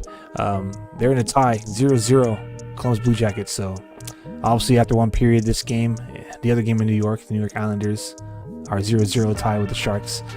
The Blackhawks, surprisingly, have a 3-1 lead over the Vegas Golden Knights in Chicago right now. They played 1 period. And the first period is almost over in Nashville, where they're in a tie. The Nashville Predators 1-1 with the Minnesota Wild. And that right there is a look around the league. Those are your scores. Later on tonight, in a matter of moments, you're going to have the Utah Hockey Club face off against St. Louis in Salt Lake City. So the Blues will be taking on the Hockey Club in Utah. The Vancouver Canucks and the Edmonton Oilers will face off in about an hour from now in Vancouver. And so will the Seattle Kraken and the Los Angeles Kings. Los Angeles Kings are on the road against Seattle. However, they did something that I have to address here, which I think is pretty awesome.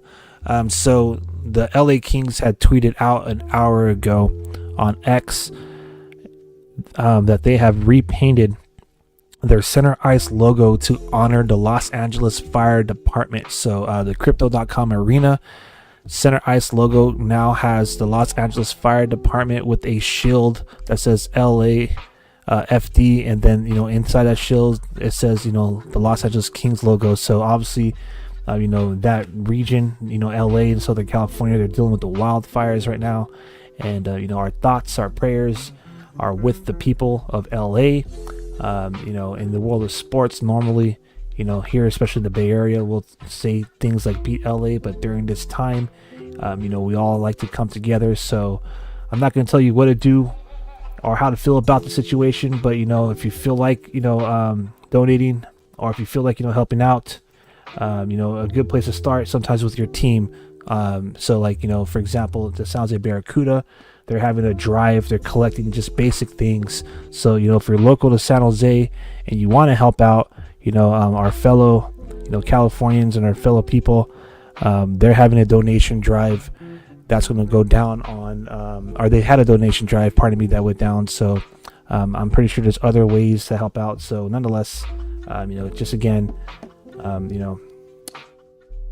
we see you, we hear you, and we feel for you, the people of LA. Anyway, so I thought that was pretty chill that they painted the center ice to honor the fire department down there. Anyways, and that's all I'm going to say about that situation.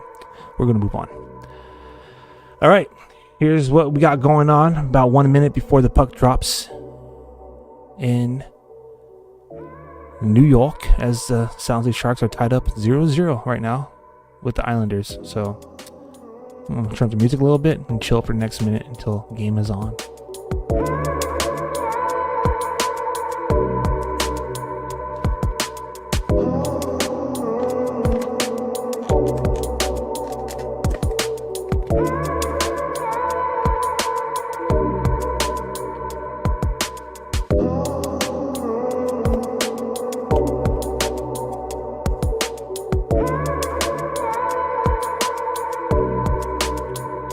Just be a good time to get your munch on, get something to sip on.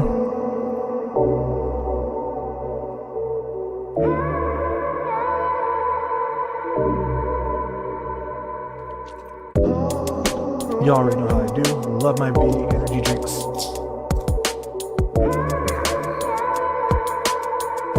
Using to counter these hot wings here, man. Woo. Oh man, that's good though.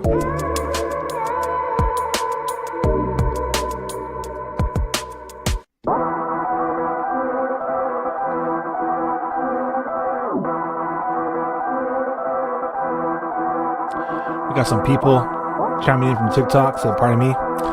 What's up on TikTok? So it's like, yo, what's good? Someone said the streak did get ended at the beginning of the week, so I was talking about Mackenzie Blackwood. Mackenzie Blackwood's streak he got scored more than 3 goals. Thank you for that comment. Thank you for chiming in. So once again, whether you're on TikTok, Twitch, YouTube, X, or if you're chiming in, some of you I know be chiming in on our webpage, sharkcityhockey.com. Drop a comment, and we'll chat it up. We'll tilt together, as they say in San Jose. But, big shout out to all of y'all. Thank you. Just 15 away from 200. Not too bad for some Saturday night hockey. Definitely not too bad for a game that is going on during some, other games. That's all I'm going to say. All right, game is on, baby. Second period is about to begin. Let's do this.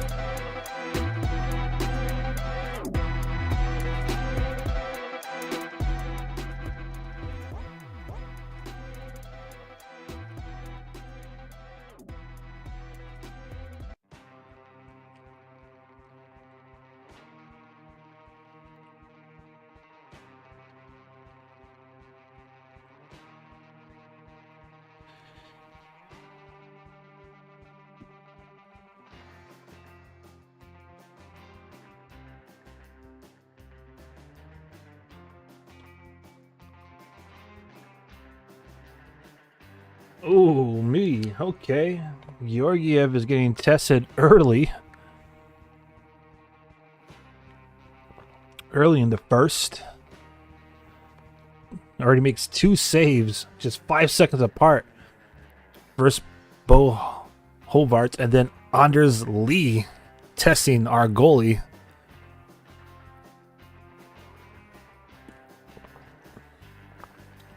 "20 seconds in, and they already registered 2 shots on goal."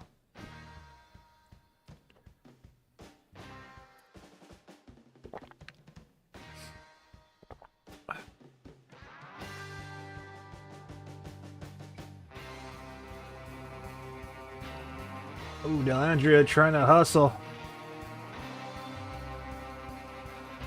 Ooh, almost a giveaway to Celebrini at the blue line. But here we go, Sharks 3-on-2. Oh, that shot goes wide by Eklund.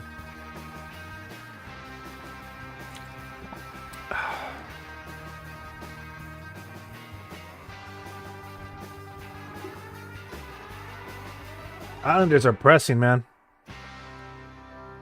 Ooh, they almost got Georgiev out of position.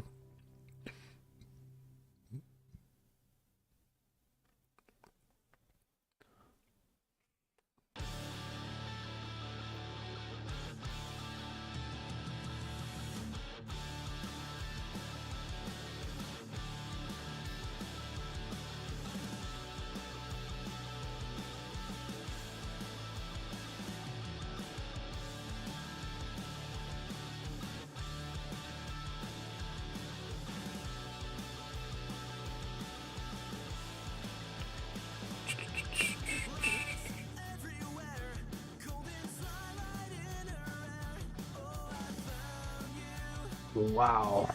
Come on, guys. Get the puck out of your zone. It's been all Islanders these first 2 minutes.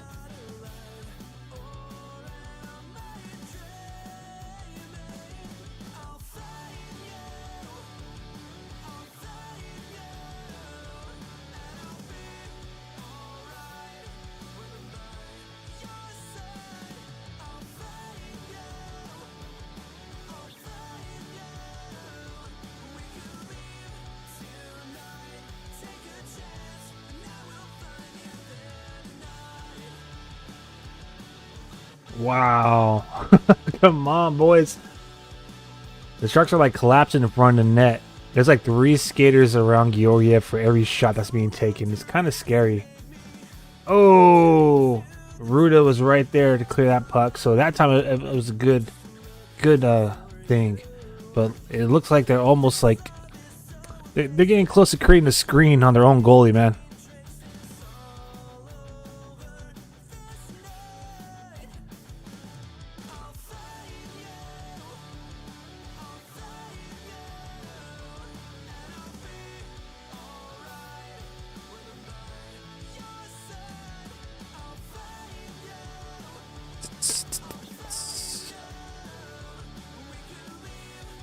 Ooh wee.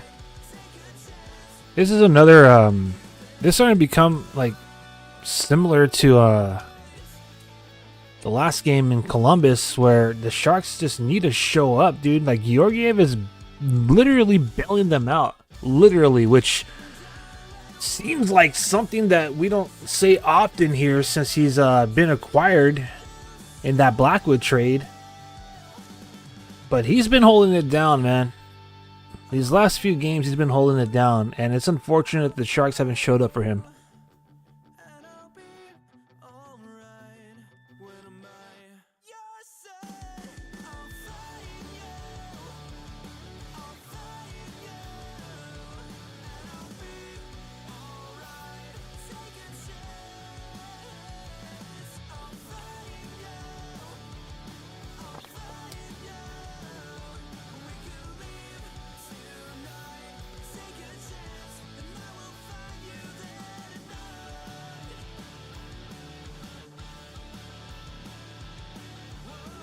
Oh, yeah! Oh, my goodness! How did Granlund not get that? Wow! How did Granlund not score a goal there?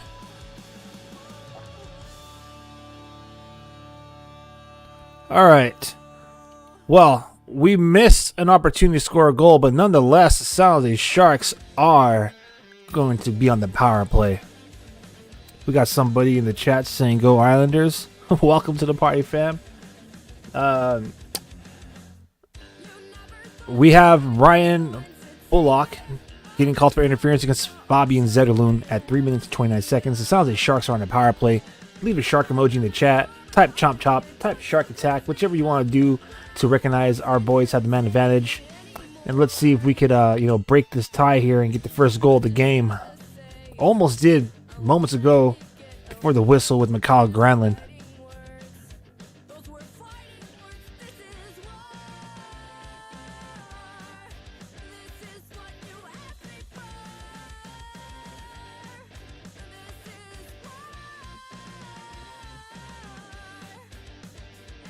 Oh my goodness, what is going on here? Come on, boys! My goodness, New York Islanders getting some quality chances deep in the Shark zone while they're on the PK.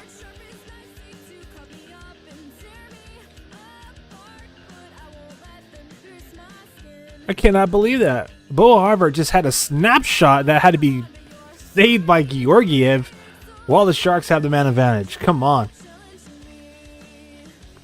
How close was that? That was... Let me see really quick, fam. Get everything lined up here.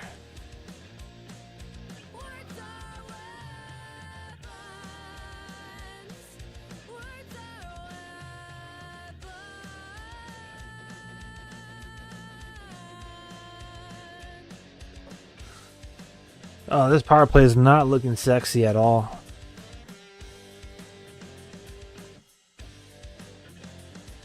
All right, here we go. Finally, something.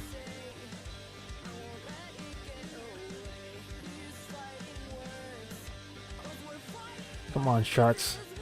Do something. Do something. Ooh, nice Smith, but Graf wasn't ready for it. Either that or someone got a stick on it to redirect it. But that's it. Sharks' penalty, or power play, pardon me, was not very inspiring there.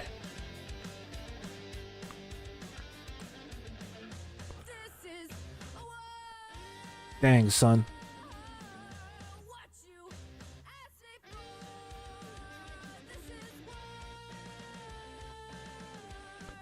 Got someone in the TikTok saying "Go Islanders." That's what's up. And thank you guys for the likes. Wow, 2,778 likes on TikTok. You guys are awesome. I really appreciate the love and support, man. TikTok's not the only place where you can make it rain hearts on the screen. If you're watching on X/Twitter or on YouTube, you could do the same. Let everybody know, who you're cheering for. Feel free to chat amongst yourselves. Someone says, hi, Sharks go. Sharks. Appreciate it.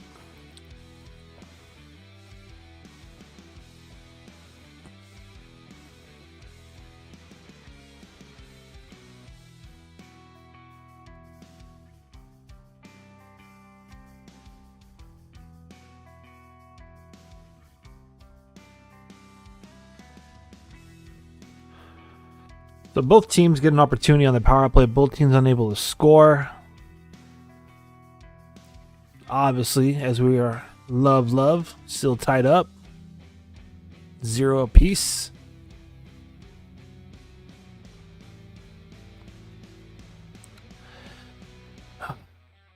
Oh, here. Oh, Granlund, bro. Come on. Smith with the beautiful pass. Granlund would have a great opportunity in the slot, one-on with the goalie, and he's unable to handle it. That's 2 quality chances that Granlund would have had an opportunity to score and just mishandles the puck.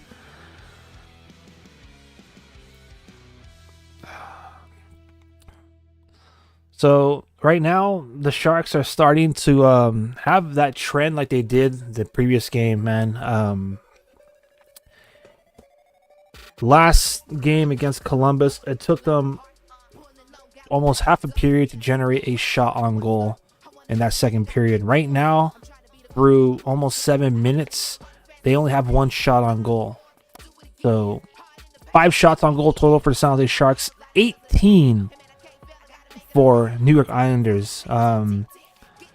Again, if we end up losing this game, it's not on Georgiev, man. We got to generate some offense, man.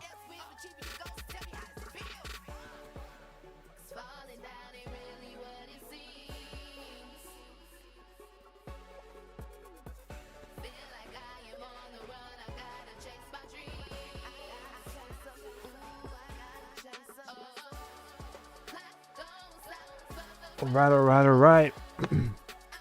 Pardon me as I mix my V8 juice, my V8 energy drink, into my water bottle here.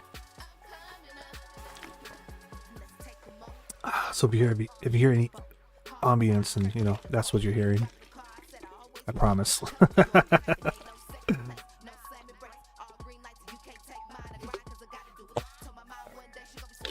Let's mix that bad boy up. All right. Fill up.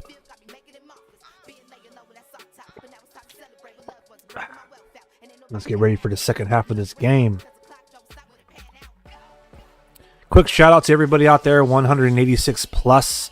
The 186 are the ones that I can see from the platforms that my streaming supports. However, that is not taken into account those that may be joining us on SharkCityHockey.com and the live viewers that have been chiming in on TikTok. But I can't see your comments on TikTok, and I can't see your comments whichever platform you are connecting with us tonight. So feel free to join the conversation and drop your take or your reactions in the comment section.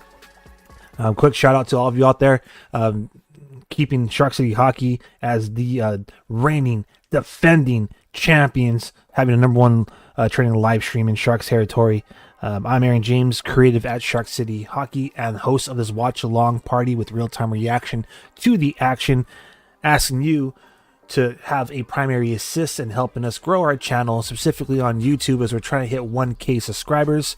And, if you want to connect with our content, you can follow our microblog on X/Twitter at Shark City Hockey.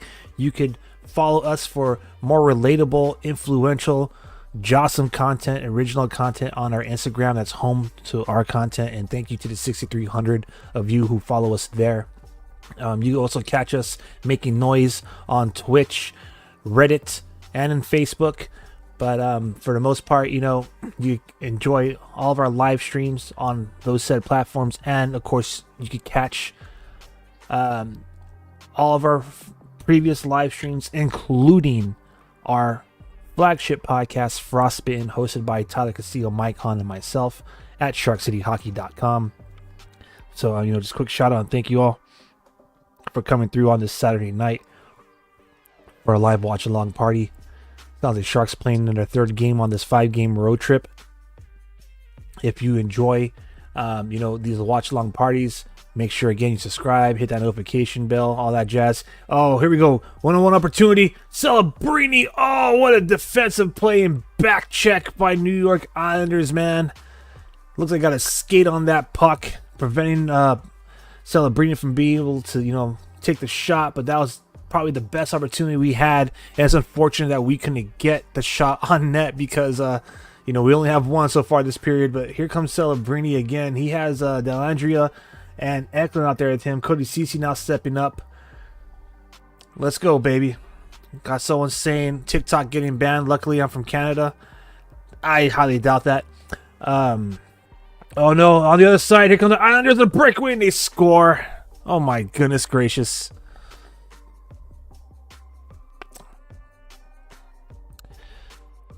Oh, boy, oh, boy.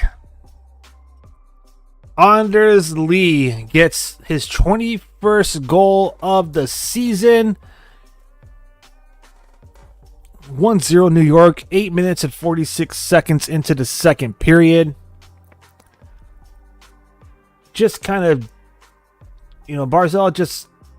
Why did they have Anders Lee on freaking NHL.com? That's obviously not Anders Lee. That's Barzal. I apologize. NHL.com sometimes be a little funky. So, the goal obviously was Matthew Barzal. Breakaway opportunity. Dekes out. Georgiev gets the backhand shot going on the goal. And just like that, it's 1-0. 1-0 New York. So Matthew Barzal gets his 6th goal of the season at 8 minutes and 47 seconds. Beats Georgiev by going right to left. Closing it out with a backhand shot. 1-0 New York.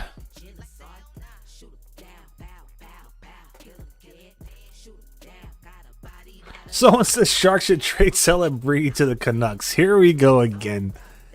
All you Vancouver fans are thirsty for Celebrini. Thirsty. They say never say never. All right. So I won't say that will never happen. But what I will say is, I know he's a fan. I know he did go on record to say that the Canucks should tank so they could get him.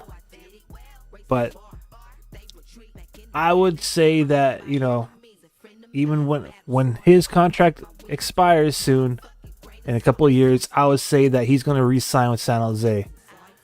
And I'm pretty sure he'll get a very exclusive deal.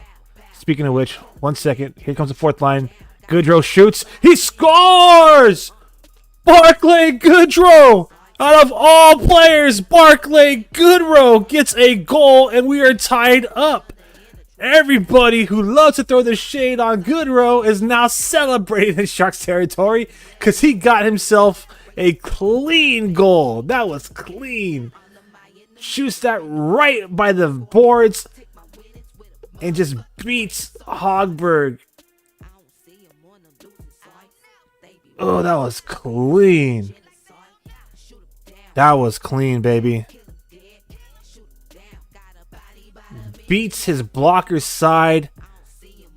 Not a lot of work with there, man. But he gets that. That was sick. That was sick. Barclay Goodrow, baby, makes it 1-1. The lead only lasted, let me do the math here, 3, 10, 2, that's 12. Only lasted a minute and 12 seconds, if my math is mathing. Barclay Goodrow gets his 3rd goal of the season. It's starting to become back and forth game here. Again, what we watched together, the home broadcast might be about 10 to 20 delayed seconds, and you can see Dang, it is starting to open up. It is starting to get a little out of control out of here. And just like that, the New York Islanders make it 2-1. What the heck? Dang. Couldn't even celebrate that goal for like couldn't even celebrate that goal for 90 for a whole minute. Wow.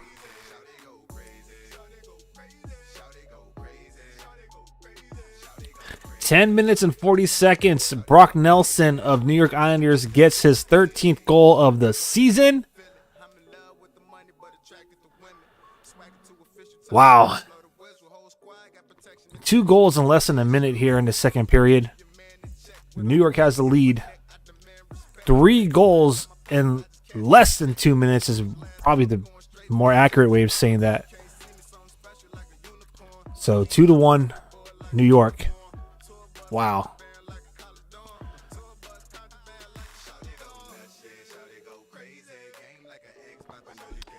We need a TV timeout, fam. Call a TV timeout. Yep, it's getting chippy out there, as you'd expect.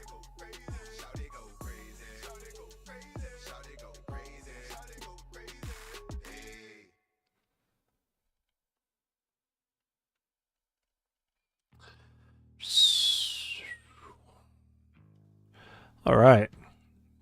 I'm gonna take this moment to update our stats for our ticker here. But wow.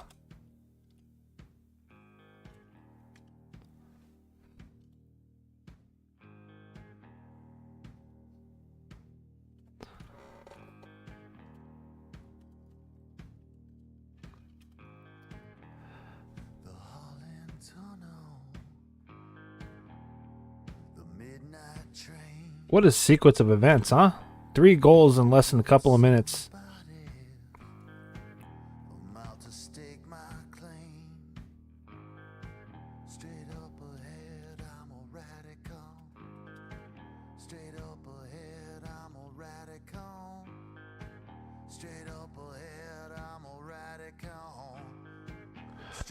All right, so let's just go into this. So right now, as it stands, which I'm sure is going to change. I think the NHL website's they're a little delayed. They might be drunk, I don't know.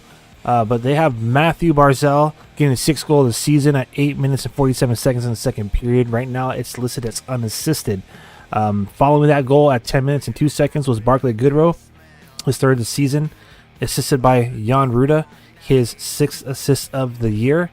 And then following that was Brock Nelson's 13th goal of the season, assisted by Paul Mary, 17th of the year, and Pelech, his 8th assist of the year. So 2-1 right now as it stands in New York. The Islanders have a lead over the San Jose Sharks. And yeah, baby, we got some action. Unfortunately for Sharks fans, surrendering 2 goals in a little bit less than 2 minutes isn't what we were hoping to see. But nonetheless, game on, baby. Let's do this.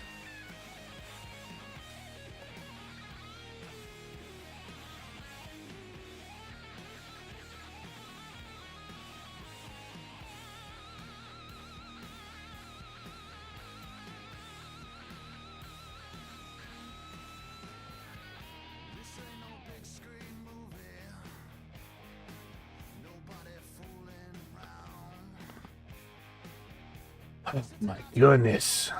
You gotta feel for Georgiev right now, man. He's being worked. 22 shots on goal. Oh my goodness. I mean, Sharks do have the tendency to create quality over quantity, so they do have 8 shots on goal, and they did score. So you gotta be happy about that one. But man, kind of was hoping for that lead to last. For the game to be tied a little bit longer than what it was, but it is what it is. All right. So game on. Face off. This puck has been in the Sharks' zone for the majority of the second period. Sharks gotta clean it up. All right, here comes Grundstrom. He's waiting for his teammate to get onside, but he was kind of forced into the New York Islanders zone by the defenders, so we got stoppage in play.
All right.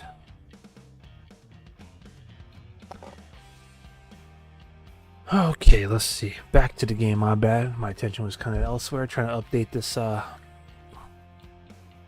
the stats for y'all.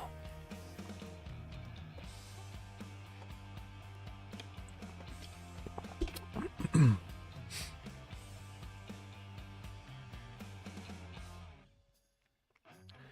right, let's go, boys. Come on. Tie this one up.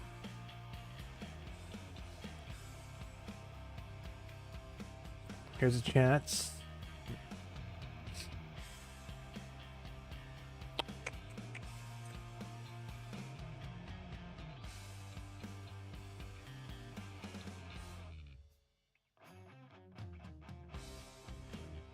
Thank you all who are following me from the live stream on TikTok. I appreciate that.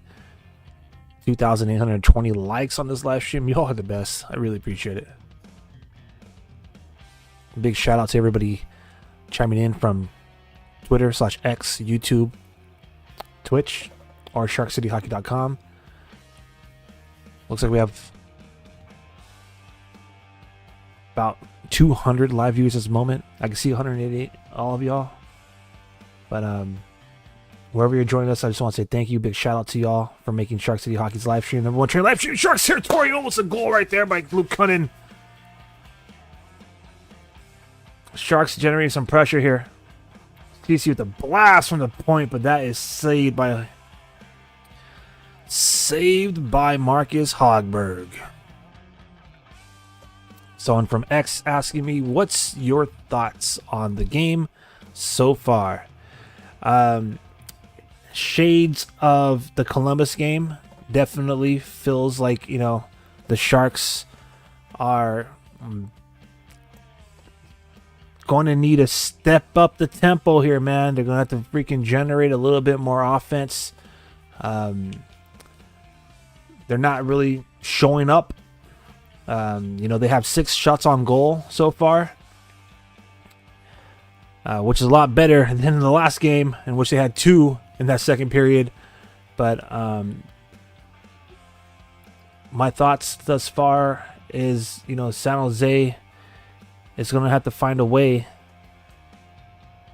to, you know, prevent this game from getting out of hand. Because if the Islanders score another goal, it's going to be a huge mountain to climb. You're just seeing Wallman take a huge hit right now in his own zone. It's a physical game. So the Sharks are going to have to, you know, they're going to have to withstand this battle. They're going to have to be more disciplined with possession the puck. Just like right there. Nasty giveaway with the... Oh my gosh, my bad. I'm getting stuck on Georgiev. The Sharks are trying to survive. That's my thoughts on this game. They're trying to survive a lot of these shifts. Chances are, because Tyler Toffoli's on the lineup and the lines are constantly being cycled out, I'm almost positive that some of these guys are playing double shifts. Let me just look. I mean, we have a lot of we have a lineup, pardon me, not double shifts, but we have a lot of guys that are playing with each other tonight that, the chemistry's not there. I mean, that's not really the excuse, and that definitely wasn't the case the last game. The lines are pretty sound. In fact, they were the same lines the last game in Columbus that they were in that 6-3 victory against Detroit. So again, tonight's lines, and I'm not too sure if they've been modified since the opening faceoff, but you have Zetterlund, Granlund, and Smith, Eklund, Celebrini, Dellandrea, Grundstrom, Wenberg, Kundan, Goodrow, Smith, and Graf. I don't know why Graf isn't on the second line with Celebrini and Eklund. Dellandrea staying on that fourth line with Sturm and Goodrow. They were looking pretty good together on the fourth line. That fourth line was looking pretty solid the last two games. And, maybe,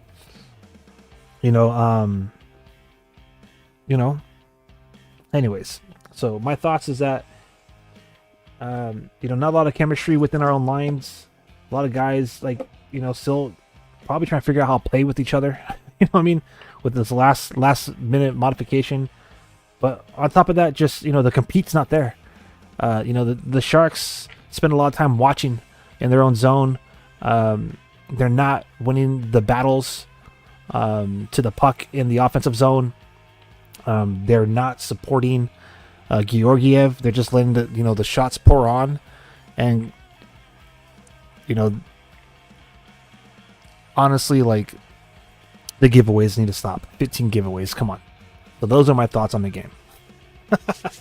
a little winded there, pardon me, but it's not just one thing with these Sharks. It's a lot of things, and whether they could be most of them are self-inflicted. Now, whether that's self-inflicted because of the way they're performing on the ice or because of the lines in which they were thrown on. Is it a coaching thing? Is it a player? I'm saying it's a lot. So right now, my thoughts are the Sharks are trying to survive. If they could get out of this period with a tie game or at least not surrender another goal, that's going to be a dub. If they surrender another goal or more, obviously we're going to have, a mountain to climb in that third period because it's been all New York Islanders right now. All New York Islanders. The last San Jose Sharks shot on goal came about 2 minutes ago. It was that slap shot from Cody Ceci. That right there was right into the crest, the logo of Marcus Hogberg.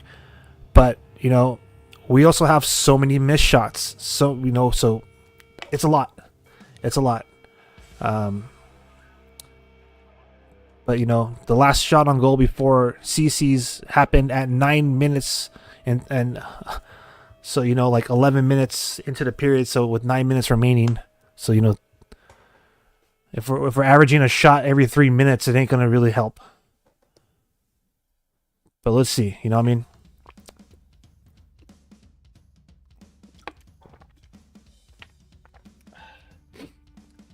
Come on, baby. 4 minutes. A little bit under 4 minutes remaining now in this second period. Sharks are going to try to tie this one up.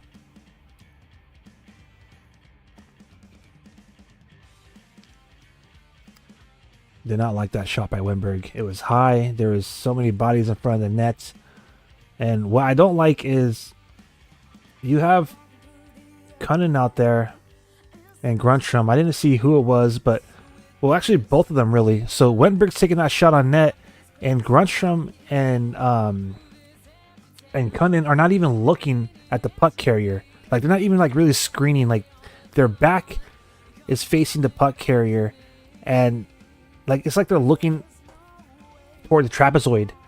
So they don't even know the shot's coming. Anyways, I don't want to turn this into wine fest, because I know there's a lot of people out there that love to turn their content or their streams into a complaining session. This ain't no therapy session, it's a live watch along party, but as Van Wilder once said, nobody wants to celebrate a loss. So let's go, baby.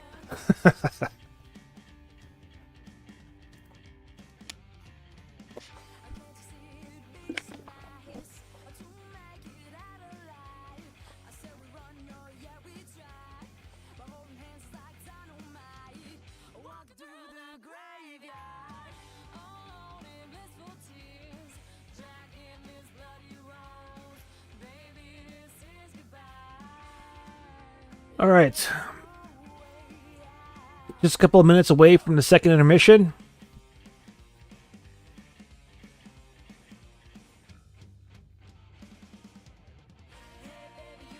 We will have our second intermission report. So, we have some goals to talk about this time around. So, we'll go into that. We'll obviously dive into the team stats and the face-off battles. And then we'll go into a look around the league. Check out other scores. Celebrini with a shot on goal. That goes wide. Sharks starting to put the pressure on New York. It's about time. Let's go, baby.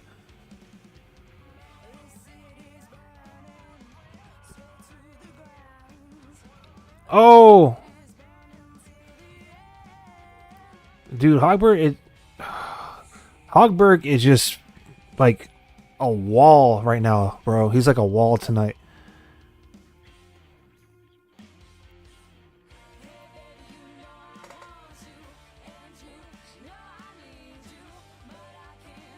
Honestly, Celebrini has been probably the only highlight in this game, with a lot of the opportunities he's been making or the opportunities that he's been shutting down for the Islanders.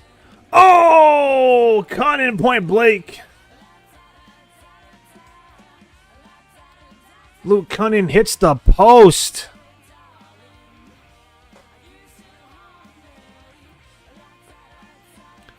Less than 30 seconds now. Are coming up on 30 seconds.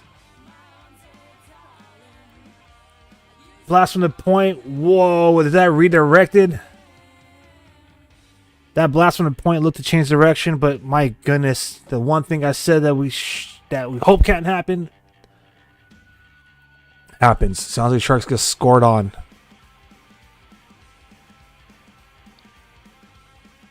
That puck changed directions from the point. So a blast from the point, and it looked like it hopped upward. It changed directions for sure. Let's see.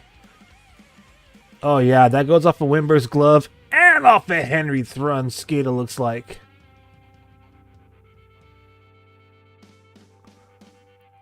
That looks like it changed directions twice to me. Noah Dobson does get credit for the goal. He took the shot. He blasted. So that's going to be a 3-1 lead as Noah Dobson scores his 6th goal of the season at 19:32 of the period. But that right there redirected. It looked like it changed direction twice.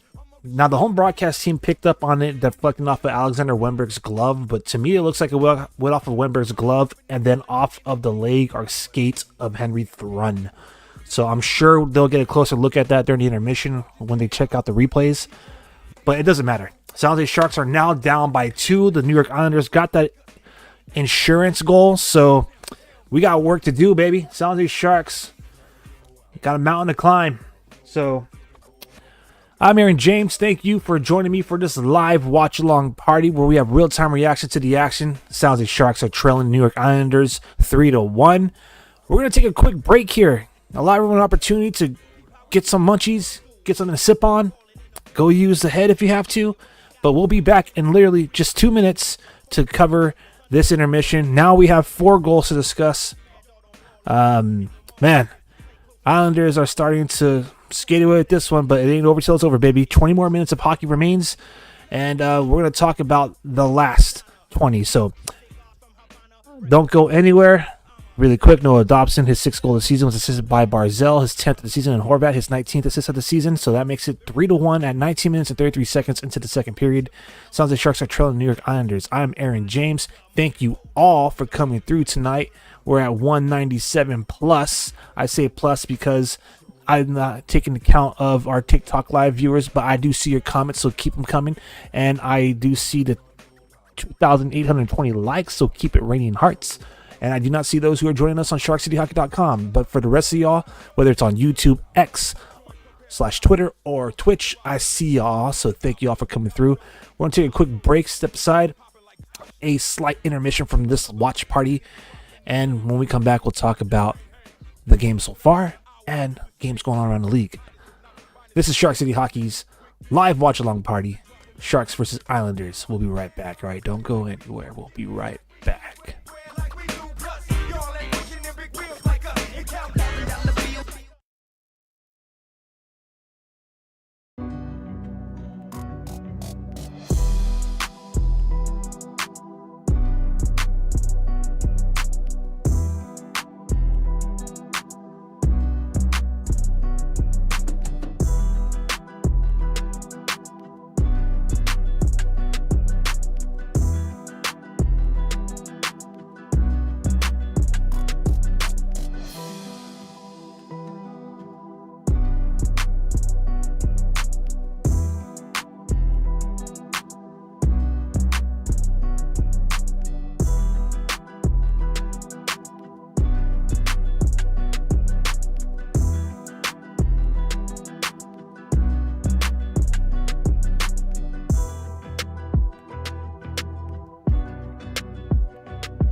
All right. As promised, just a couple of minutes, man. Let's do this.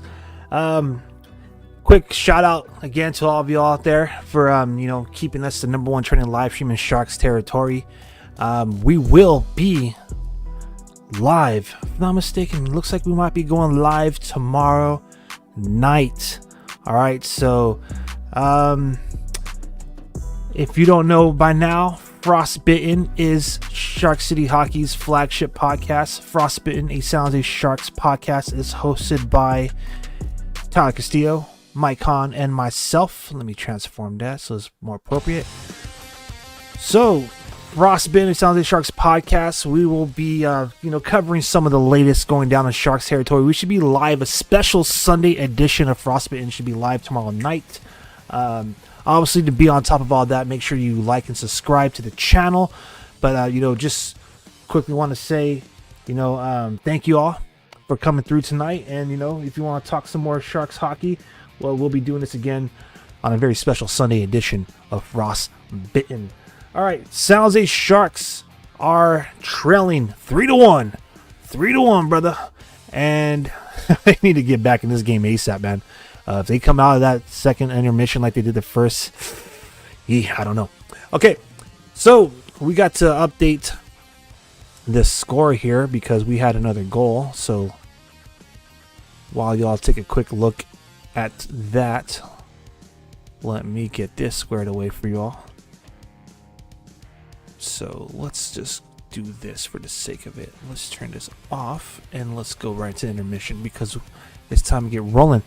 All right, San Jose Sharks have 11 shots on goal, 7 of which were recorded, in that second period. New York Islanders have 24 shots on goal, 14 of them coming in the second frame. The San Jose Sharks are starting to win the battle in the face-off. So, 54.5% of the face-offs were won by the San Jose Sharks. We will go into the, we'll deep dive into the face-off battles in just a moment. Let's just get through the rest of the stats. 2 penalties in minutes for both squads. Both squads are 0 and 1 on their power play. 24 hits for San Jose Sharks, 21 for the New York Islanders. This is a very physical, hotly contested game, and it started to get a little chippy after those goals are being scored. 19 giveaways for the San Jose Sharks, 16 for the New York Islanders, 13 block shots for the Sharks, 15 for the Islanders, 0 takeaways for San Jose. New York has 3. This is the first game of the season series between the two clubs. They will meet again on March 8th in San Jose to conclude the season series. And right now, New York Islanders have a 3-1 lead after 2 periods. So, face-off battles are as follows. At the end of that first period, the San Jose Sharks had only won 43% of the face-offs. They now have 55, we're rounding up, 55% of the face-offs won, which means that in the second period specifically, they won 12 out of 19 for 63%. Overall, 18 out of 33 throughout the whole game for 55% of the face-offs. This is the team collectively in their offensive zone on even strength. They're 5 for 7 in the defensive zone. They're 7 for 13 in the neutral zone. They're 6 for 10. While shorthanded, they're 0 for 2 in the defensive zone. While on the power play, they're 0 for 1 in the offensive zone. Grand total 18 to 33, 55%. So let's break it down per player. Nico Sturm is 3 for 4 tonight for 75% in the faceoff dot. He is 1 for 2 in the offensive zone, 2 for 2 in the neutral zone. All 4 faceoffs happening while on even strength. Luke Cunnin also has 4 faceoffs taken while even strength. 1 for 3 in the defensive zone, 1 for 1 in the neutral zone for 2 for 4, 50%. Luke Cunnin's winning 50% of his faceoffs. Alexander Wenberg is winning 40% of his faceoffs. He has taken a faceoff in the offensive zone, and he's 1 for 1 while even strength. 0 for 2 in the defensive zone and 1 for 1 in the neutral zone. So 2 for 4 while even strength. Alexander Wenberg, 0 for 1 while shorthanded in the defensive zone, his own zone. Grand total, 2 for 5, 40%. Wenberg is winning 40% of his faceoffs. Barclay Goodrow, who scored the Sharks' only goal, which we're about to go to in a second, had a faceoff, believe it or not, on even strength in the offensive zone. He's 1 for 1 tonight, 100% for Barclay Goodrow. Mikhail Granlund is 50% on the night in the faceoffs. He's taken a faceoff in all situations, even strength, shorthanded, and on the power play. While even strength, he's 1 for 1 in the offensive zone, 3 for 4 in the defensive zone, 2 for 5 in the neutral zone. He is 0 for 1 in the defensive zone while shorthanded and 0 for 1 in the offensive zone while on the power play. Grand total 6 out of 12, 50% of the faceoffs. Mikhail Granlund is winning his chances 50% of the time. Macklin Celebrini is 4 out of 7, 57%. All faceoffs in all zones were in during even strength. 1 for 2 in the offensive zone, 3 for 4 in the defensive zone, 0 for 1 in the neutral zone. And that right there is your face-off summary. Alexander Georgiev has made 21 saves on 24 shot attempts. Right now, he's at .875 save percentage. Should he no longer allow any more goals and the New York Islanders continue to pour it on, I guarantee you that save percentage will rise above 900. But let's talk about the goals that were scored. Matthew Barzal gets his 6th of the season and happened at 8 minutes and 47 seconds in the second period. He pretty much got the breakaway and beat out Alexander Georgiev from right to left, put a backhand shot.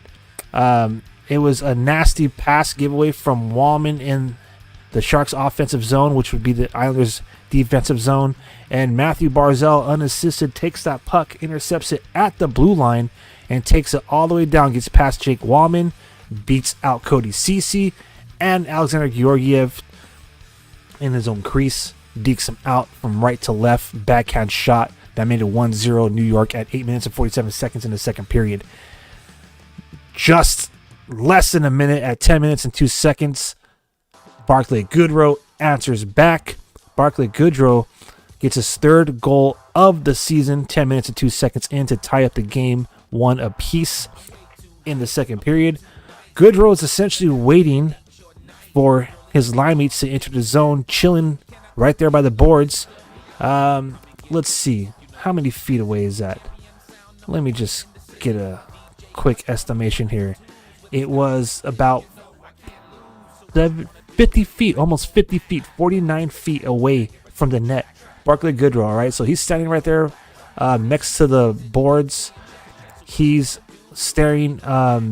He's at the left side of Islanders netminder, Marcus Hogberg, and he's just chilling by the boards, waiting for his line mates to show up. And then he does the best thing that you could do, right? So sometimes you just got to throw at the net. Sometimes you just got to put on net, and that's exactly what Goodrow did. Wrist shot, beats, I keep wanting to say, I don't know why I want to say Harbaugh for. Hogberg, pardon me, Marcus Hogberg's blocker side.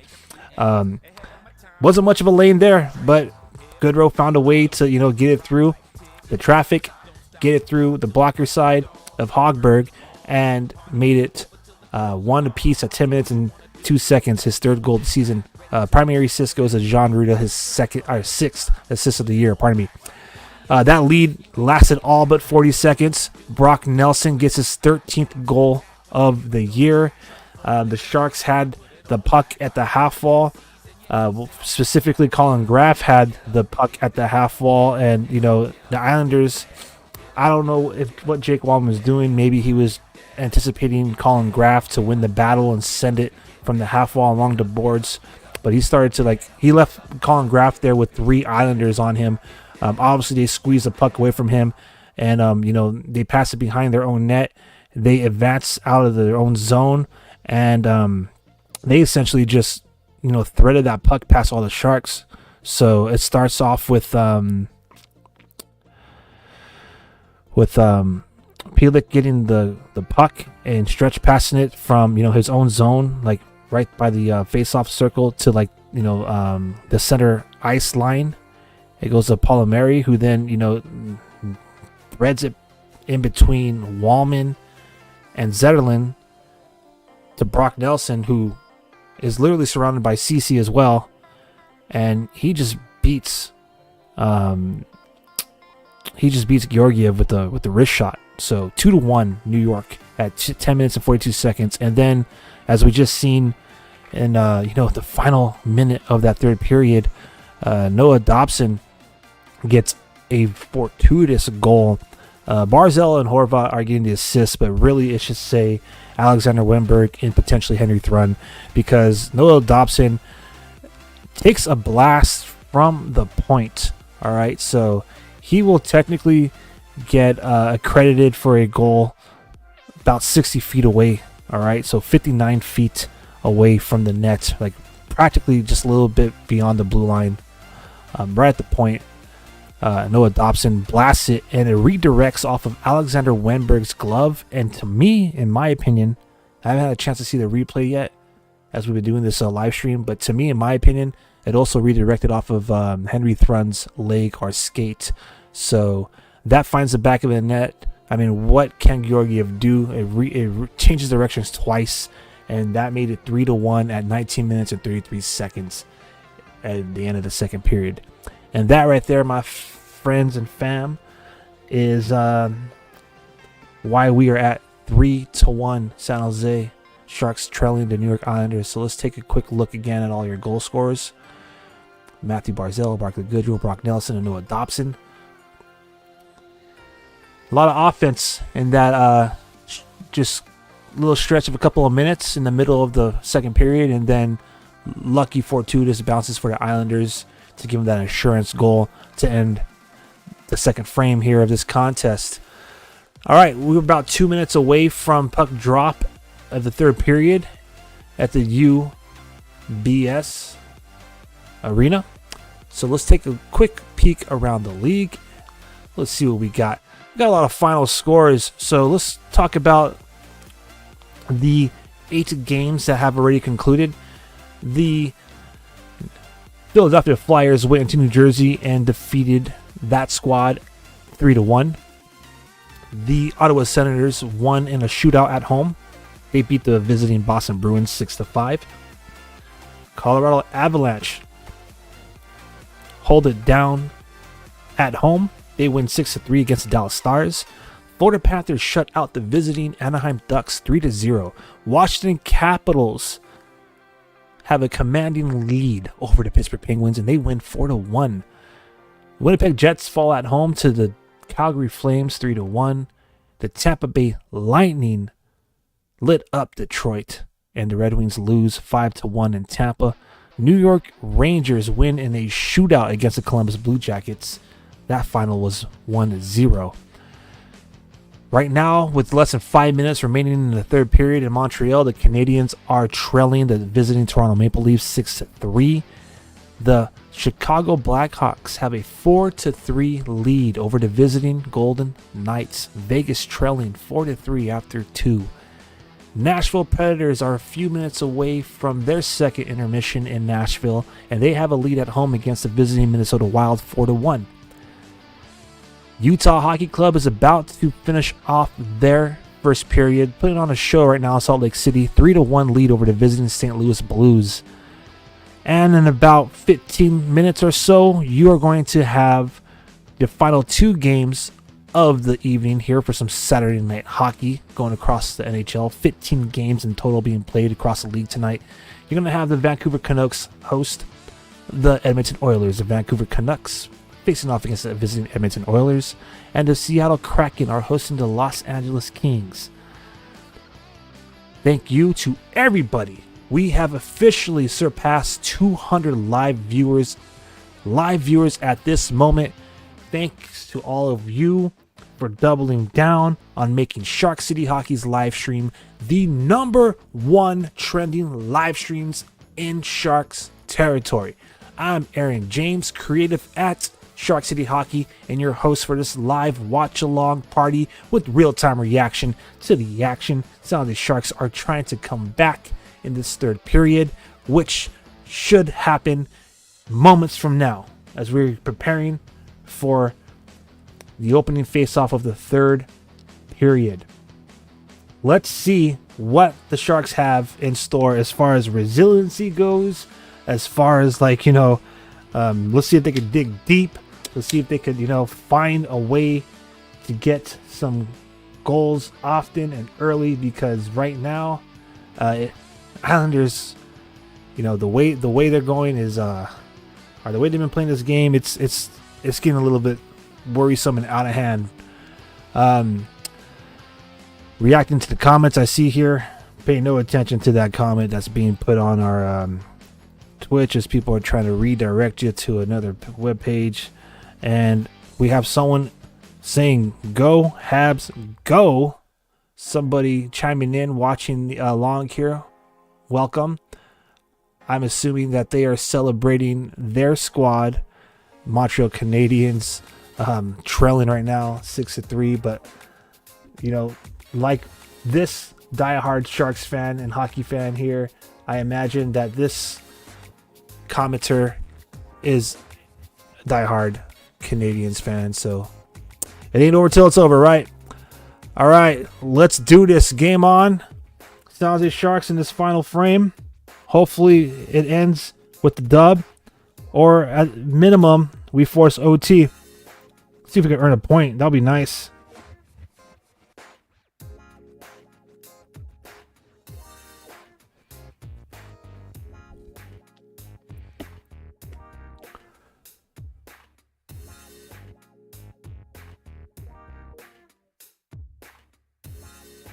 All right, Sharks starting off this period with some good offensive zone pressure.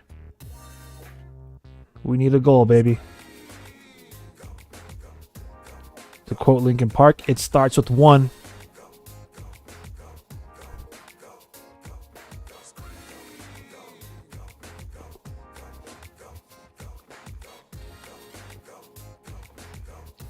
Good shot by Bobby and Zetterlund, but man, Hogberg's all over that, right?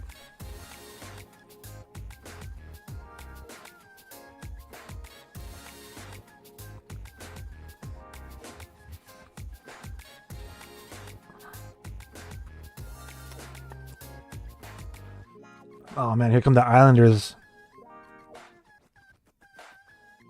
The one thing I noticed about the Islanders is that their passing is so efficient.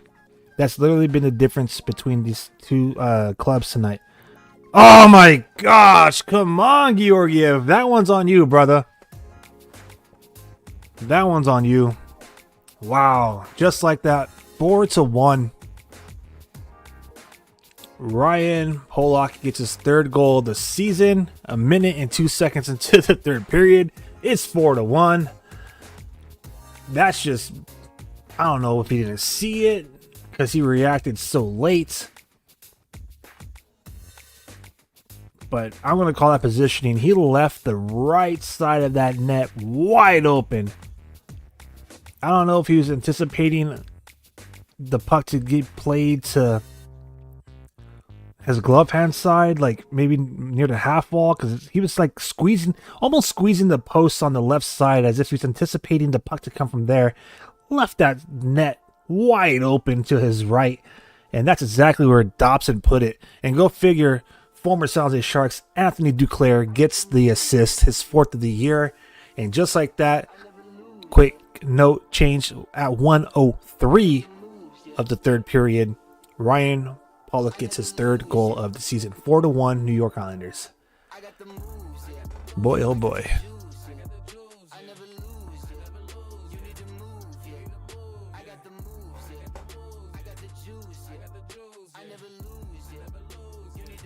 Looks like Nelson is getting getting the secondary assist, 15th assist of the season on that. At least that's what they're announcing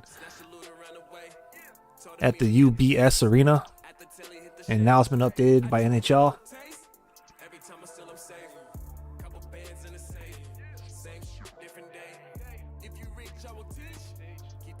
Pardon me.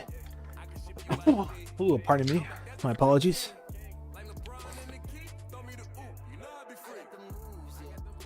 What a change of momentum. I mean, the Sharks look like they were on a mission and they were determined to, you know, create some kind of offensive pressure or opportunity like the first 30 seconds of this period. And then just like that, like 33 seconds later, bam, goal. That one's on Georgiev.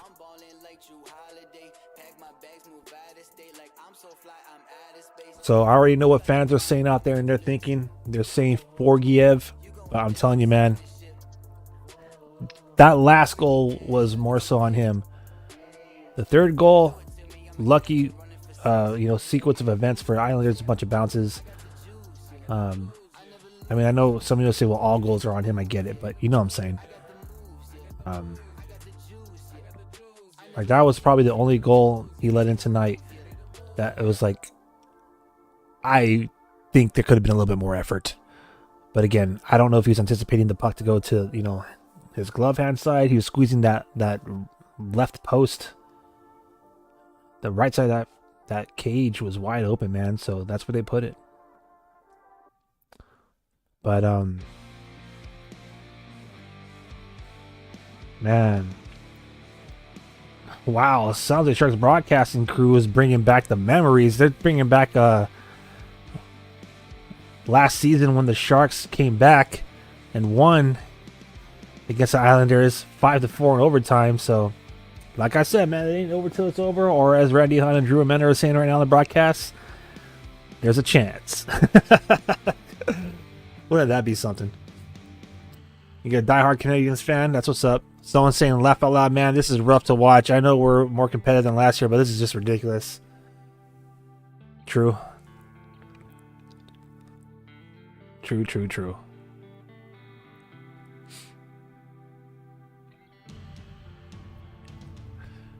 Might be a good time to bring up this, whatever.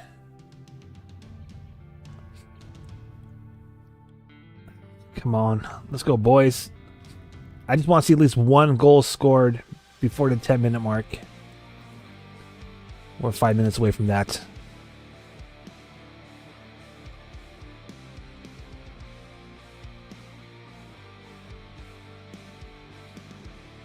All right, here we go. Sharks breaking out, but there's like no gas, man.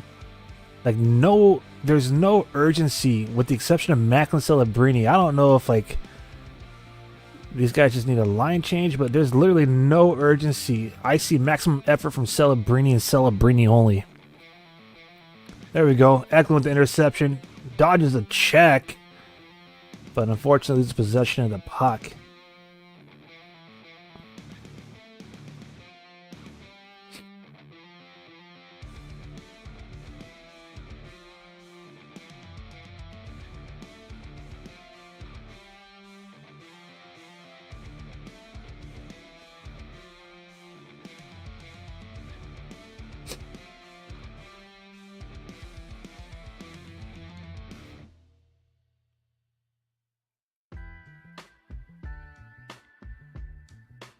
All right. So we have some Sharks fans. We have some Canadian fans. Throughout this show, we also had people say, you know, go Islanders. So we have some Islander fans. And I guess it'll be a good time to say, who are you going for? You know, let me know who you're going for. So if you're going for the Sharks, type SJ. If you're going for New York Islanders, type NYI. Obviously, that's the abbreviations for the teams and their scoreboards. But, if you want to be creative, why don't you leave a shark emoji or an island emoji? joint be chopping, that's why I got a monopoly.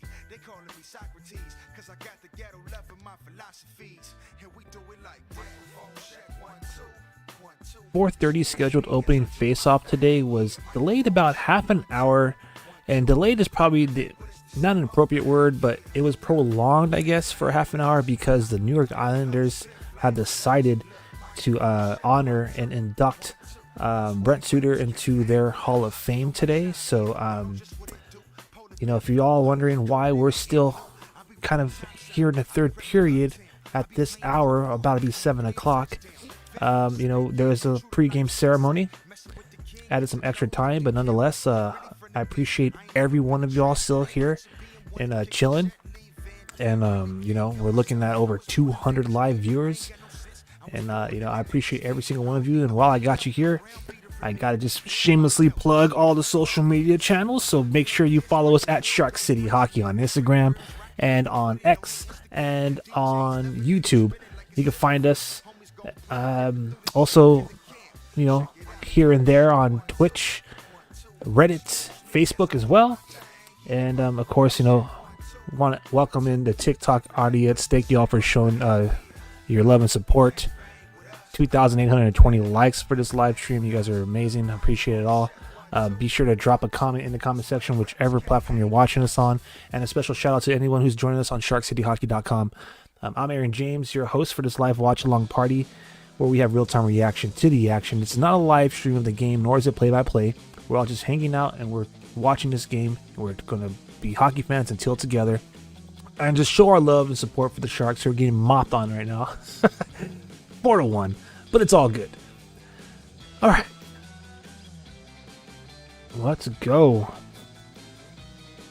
At least one more goal before this is over would be nice. Obviously 5 would be the best.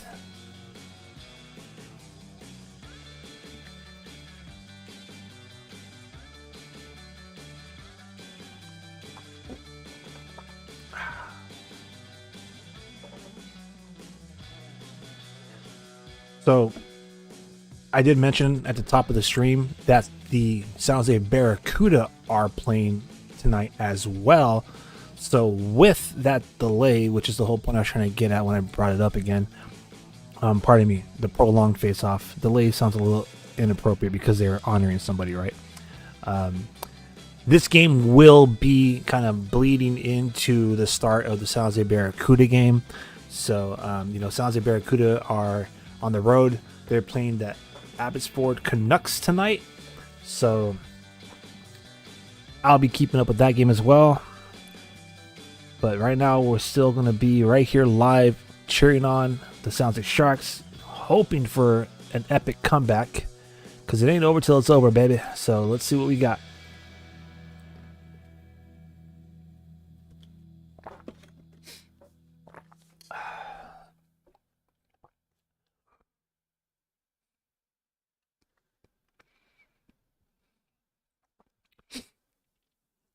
Oh, man. Will Smith got beat. And Cody Ceci loses his stick. Sharks are lucky that wasn't disastrous in their own end. Oh, what a move! Zetterlund deking through the defense. Puts a shot on net.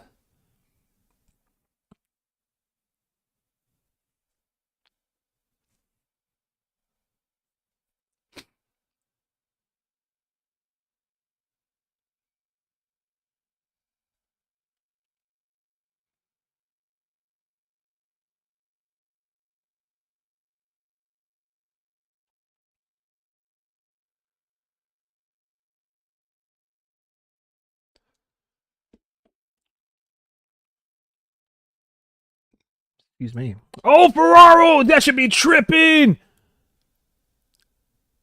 Okay, the Sharks right now are doing a great job at creating some pressure. Let's see if we can actually bury the puck. Yes, come on, boys, bury it. Celebrini shoots. It's wide.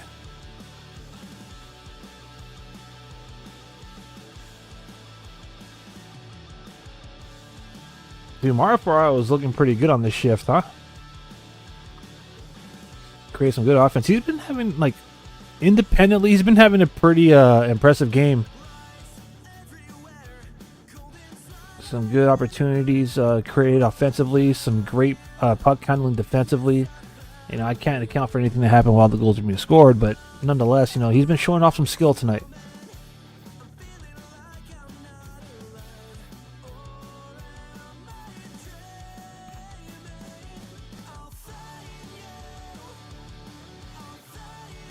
See, the last offensive pressure by the Sharks, you can contribute it to being accurate with their passing, which is what they've been lacking all game. It's amazing what you can do with the puck when you handle it properly, right? Anyways, what do I know? I'm not a professional hockey player, but I play beer league. Oh, crazy. Come on, let's go.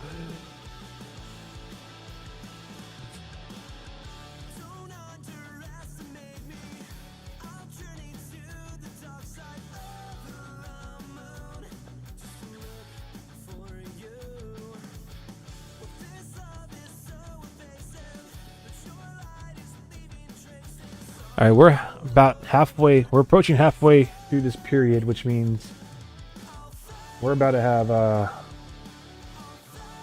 10 minutes to get these goals. Gotta get back in this game.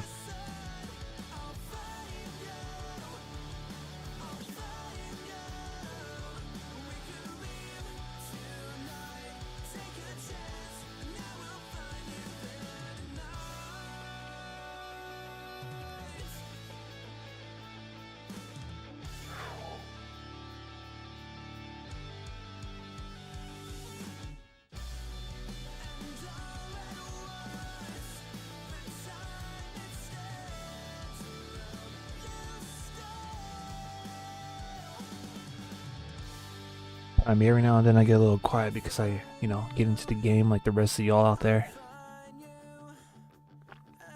Very important face-off going down right now in the Shark zone. Nico won it. Nico Stern wins the face-off. Sharks dumping, chasing. Let's see if they can win the race of the puck. They do not. But they're able to put some bodies in the lanes, and now it's a battle by the half wall. Ferraro using his skates to control where that puck is at, but the Islanders are able to clear the zone. Now they dump and chase in the Sharks zone.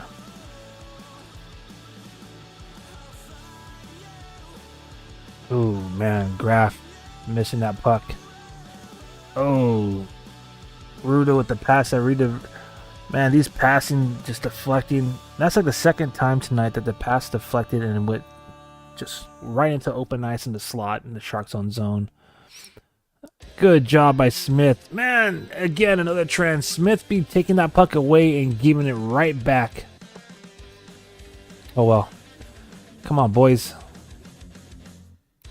Sharks struggling to get the puck past the center ice line. They finally do, but it's icing. So, let's see. Let's see what's going to happen here.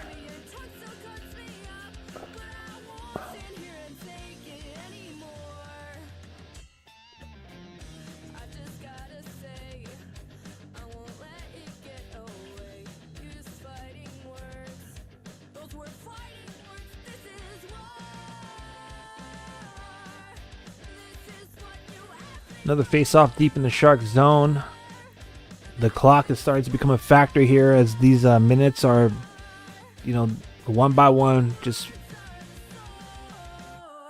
burning away here. Come on, boys. Great play by Wallman. Intercept that puck.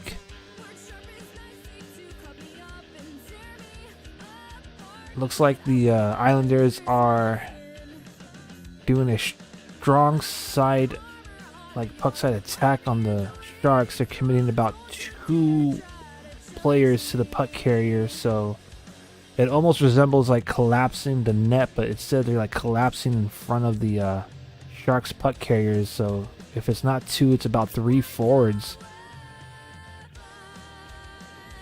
just surrounding the Sharks, which means hypothetically that there should be 2 additional Sharks open for a pass, but it's just not happening.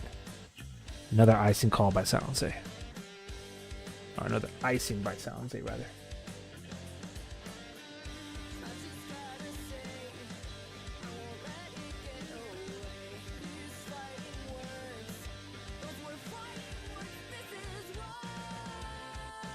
What is the Islander fan base chanting?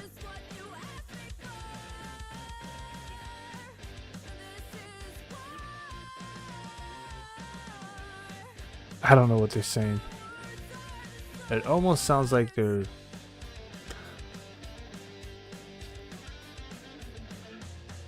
I'm not going to insinuate. But here we go. 8 more minutes, fam. Less than 8 minutes remaining in this game. It was a promising... the road trip started off very promising with that 6-3 victory over Detroit, but let's just be real, like, there's been a slight improvement in this game, but the last 2 contests for the San Jose Sharks have been like the team just, you know, they're not showing up. And I know they're going to say, oh, there's a bug going through, there's an illness, everyone's battling the flu. But come on, man. Come on. Is that what we're going to do now? You know, it's not tanking. It's just flu season. Come on, man. Anyways. Ooh, we cannot clear the zone. Oh, thank goodness. Hand pass. And we get a TV timeout.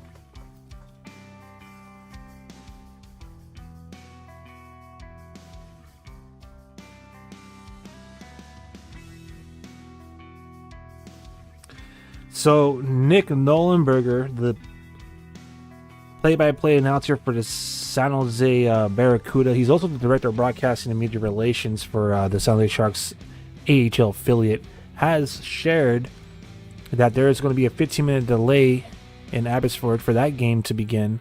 Canucks hosting the Barracuda in the AHL tonight because they're waiting for an ambulance to arrive. No injury, nothing serious. It's just they need one on site before the game begins. So there is a chance, Sharks fans, potentially that this game, you'll be able to complete this game and catch the beginning of the CUDA. So, you know, pretty chill, pretty good news if you're looking to catch both of your favorite teams in Teal in action tonight.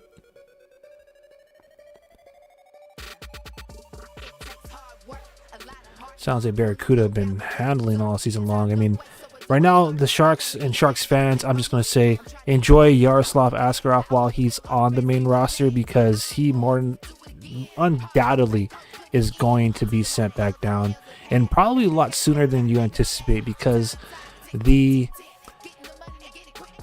NHL All-Star game is on the horizon, and I believe he's been elected. So let's see. Yaroslav Askarov was elected for the AHL All-Star Classic. However, he has a limited amount of time to make it back, or else he won't be available to play in that game. The AHL All-Star Classic is on February 3rd. The 2025 AHL All-Star Classic is on February 3rd.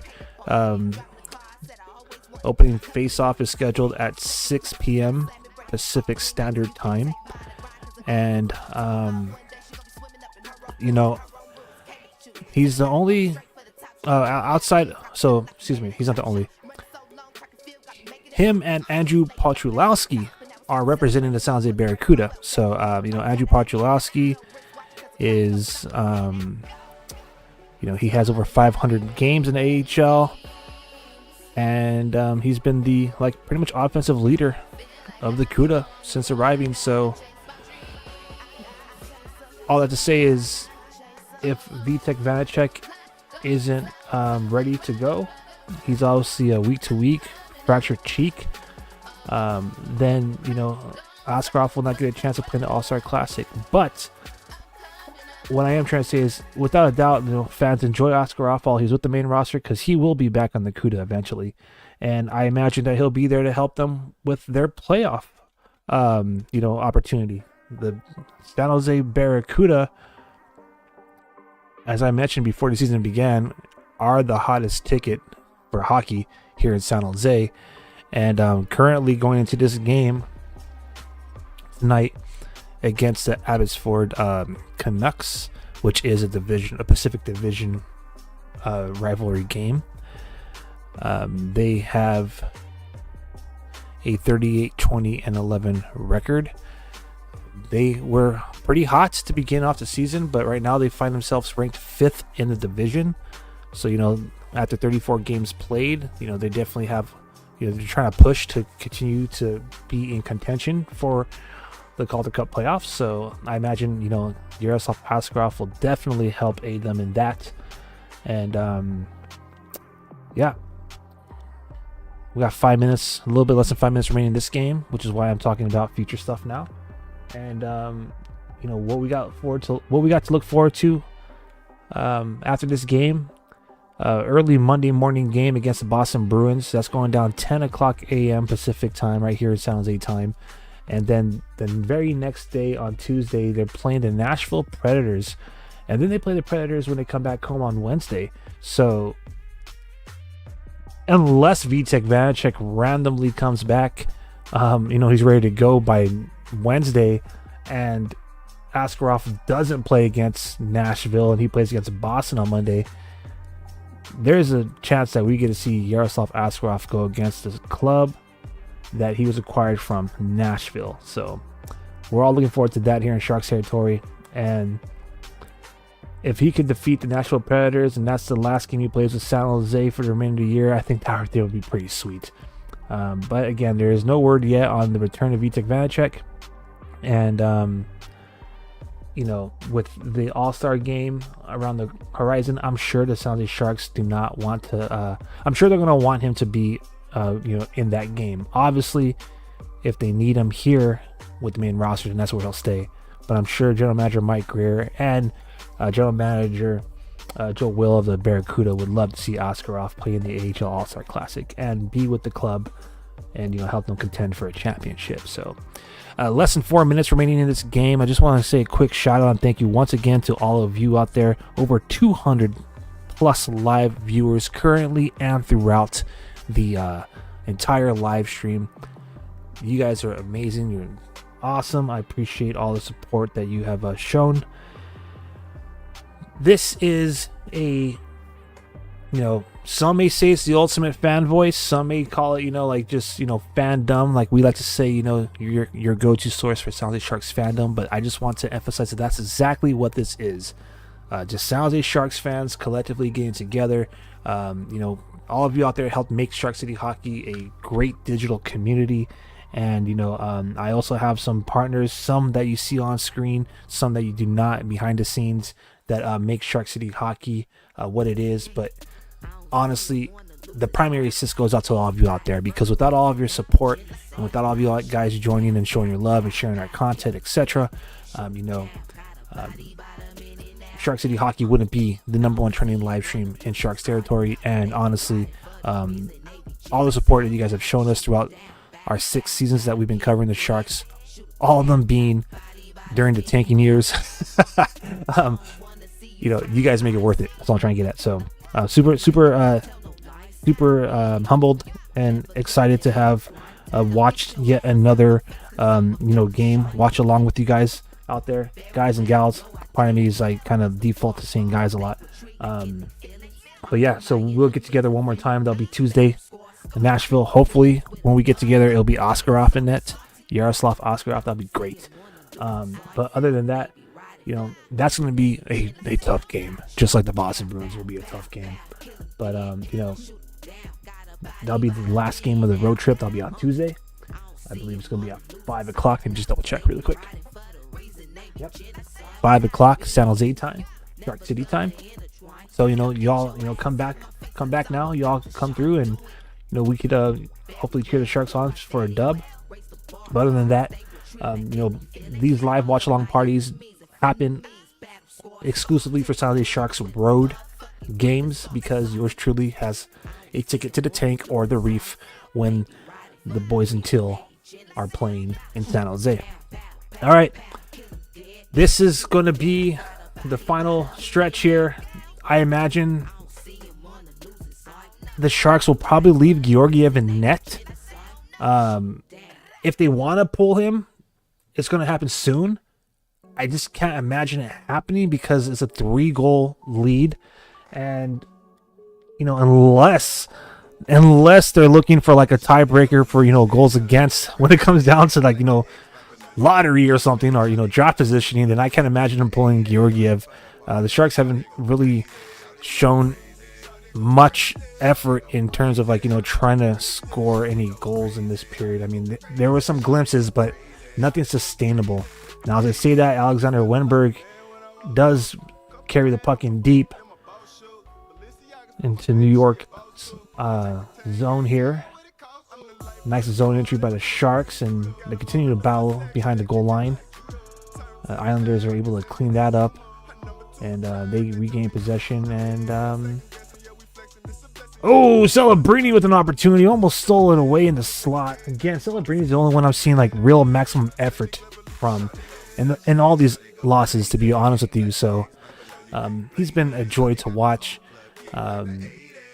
Honestly, I think he's going to be the Calder Memorial Trophy winner, which would be great because the San Jose Sharks have only had one Calder Memorial Trophy winner in their franchise history, and that was Yevgeny Nabokov. So it'd be nice to see the Sharks win some kind of hardware, some kind of trophies this season. The last guy to win the trophy with the San Jose Sharks name next to it was Erik Karlsson, but of course, he took off to the Pittsburgh Penguins after that, and would love to see someone actually win it like Nabokov and then be like a staple to the franchise, be a franchise player, you know what I mean? Like, it was pretty obvious that, Erik Karlsson was already on his way out from San Jose, but here comes the Sharks opportunity. Oh, and man, New York Islanders been doing a fantastic job. Gotta give credit where credit's due. Whenever the Sharks have an opportunity to, have create some offense, have a leading pass, or 3 on, like odd man rush, they just find a way to get their stick in the way and deflect the puck, man. So, less than 90 seconds here remaining in regulation. Georgiev more than likely is going to stay in net because the Sharks can't even maintain possession. And they cleared the zone, and I think that's not going to be icing. So, I don't imagine the Sharks are going to pull Georgiev. I think they are well aware that this game is pretty much over. I mean, I don't expect them to quit, to just roll over, but I mean, barring a miracle here, the San Jose Sharks will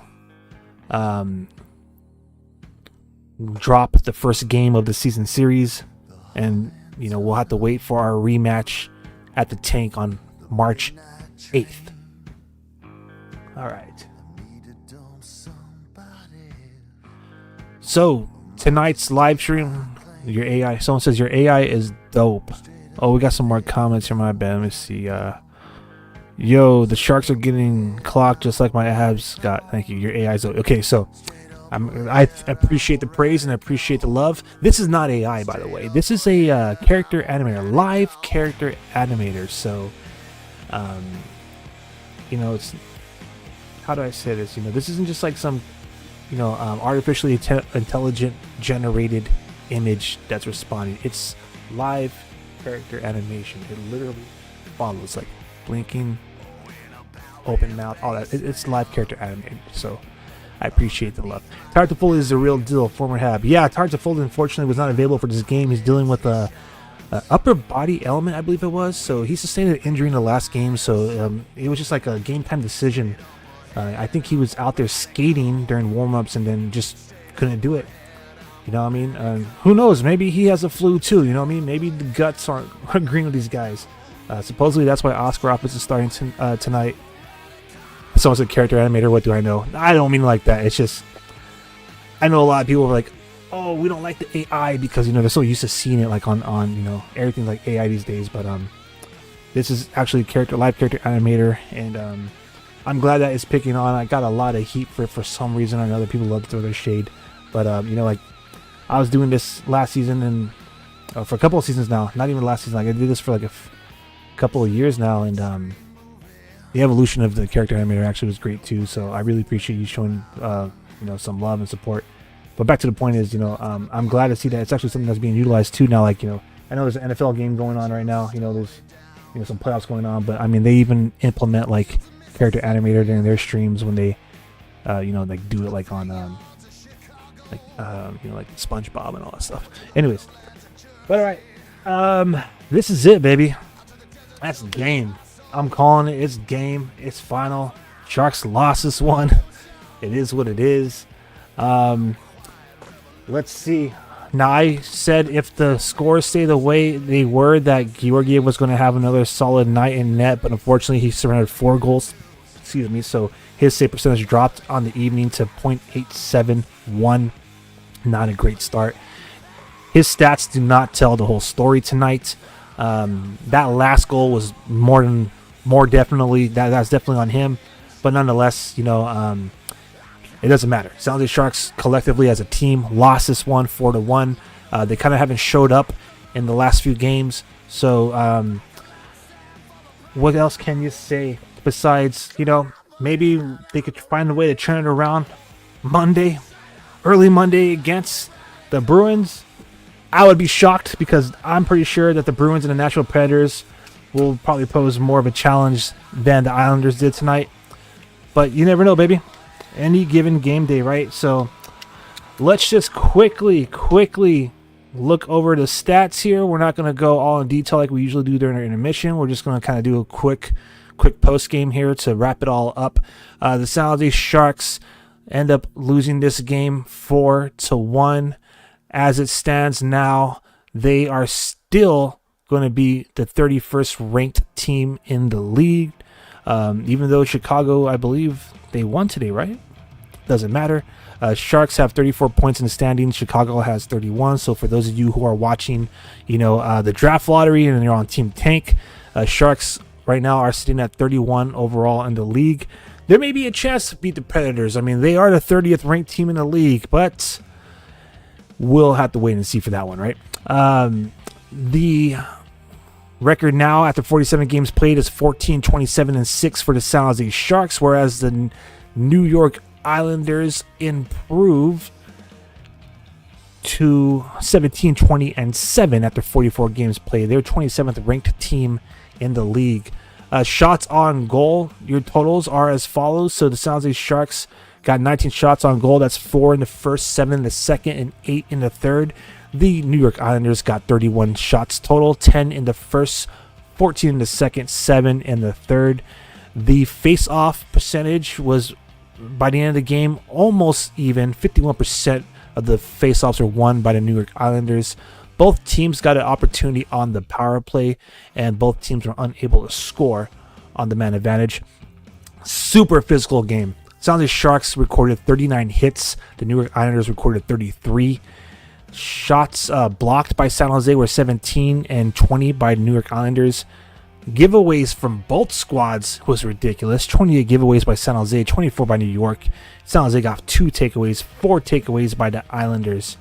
The 3 stars of the game are all Islanders, is Barzal, Nelson, and Pulock. So, if you're Islanders fans, stick taps to those guys for helping, your squad win tonight. And quick look at your goal scorers here. So there they are as follows. Matthew Barzal got his 6th goal of the season at 8 minutes and 47 seconds to the second period to make it 1-0 New York. Barclay Goodrow got his 3rd goal of the season at 10 minutes and 2 seconds in the second period to make it 1-1. And Brock Nelson, 40 seconds later, made it 2-1 New York with his 13th goal of the season. Noah Dobson, with the little help of Wenberg's glove and Henry Thrun's leg, made it 3-1 at 19 minutes and 33 seconds. And then Ryan Pulock finally gets a goal. Obviously, the one that people thought was scored earlier was called off in the first period for goaltender interference, but he gets a slap shot at 1 minute and 3 minutes into the third period to make it 4-1. And that is your final score on the evening. One last quick look at what's going on around the league.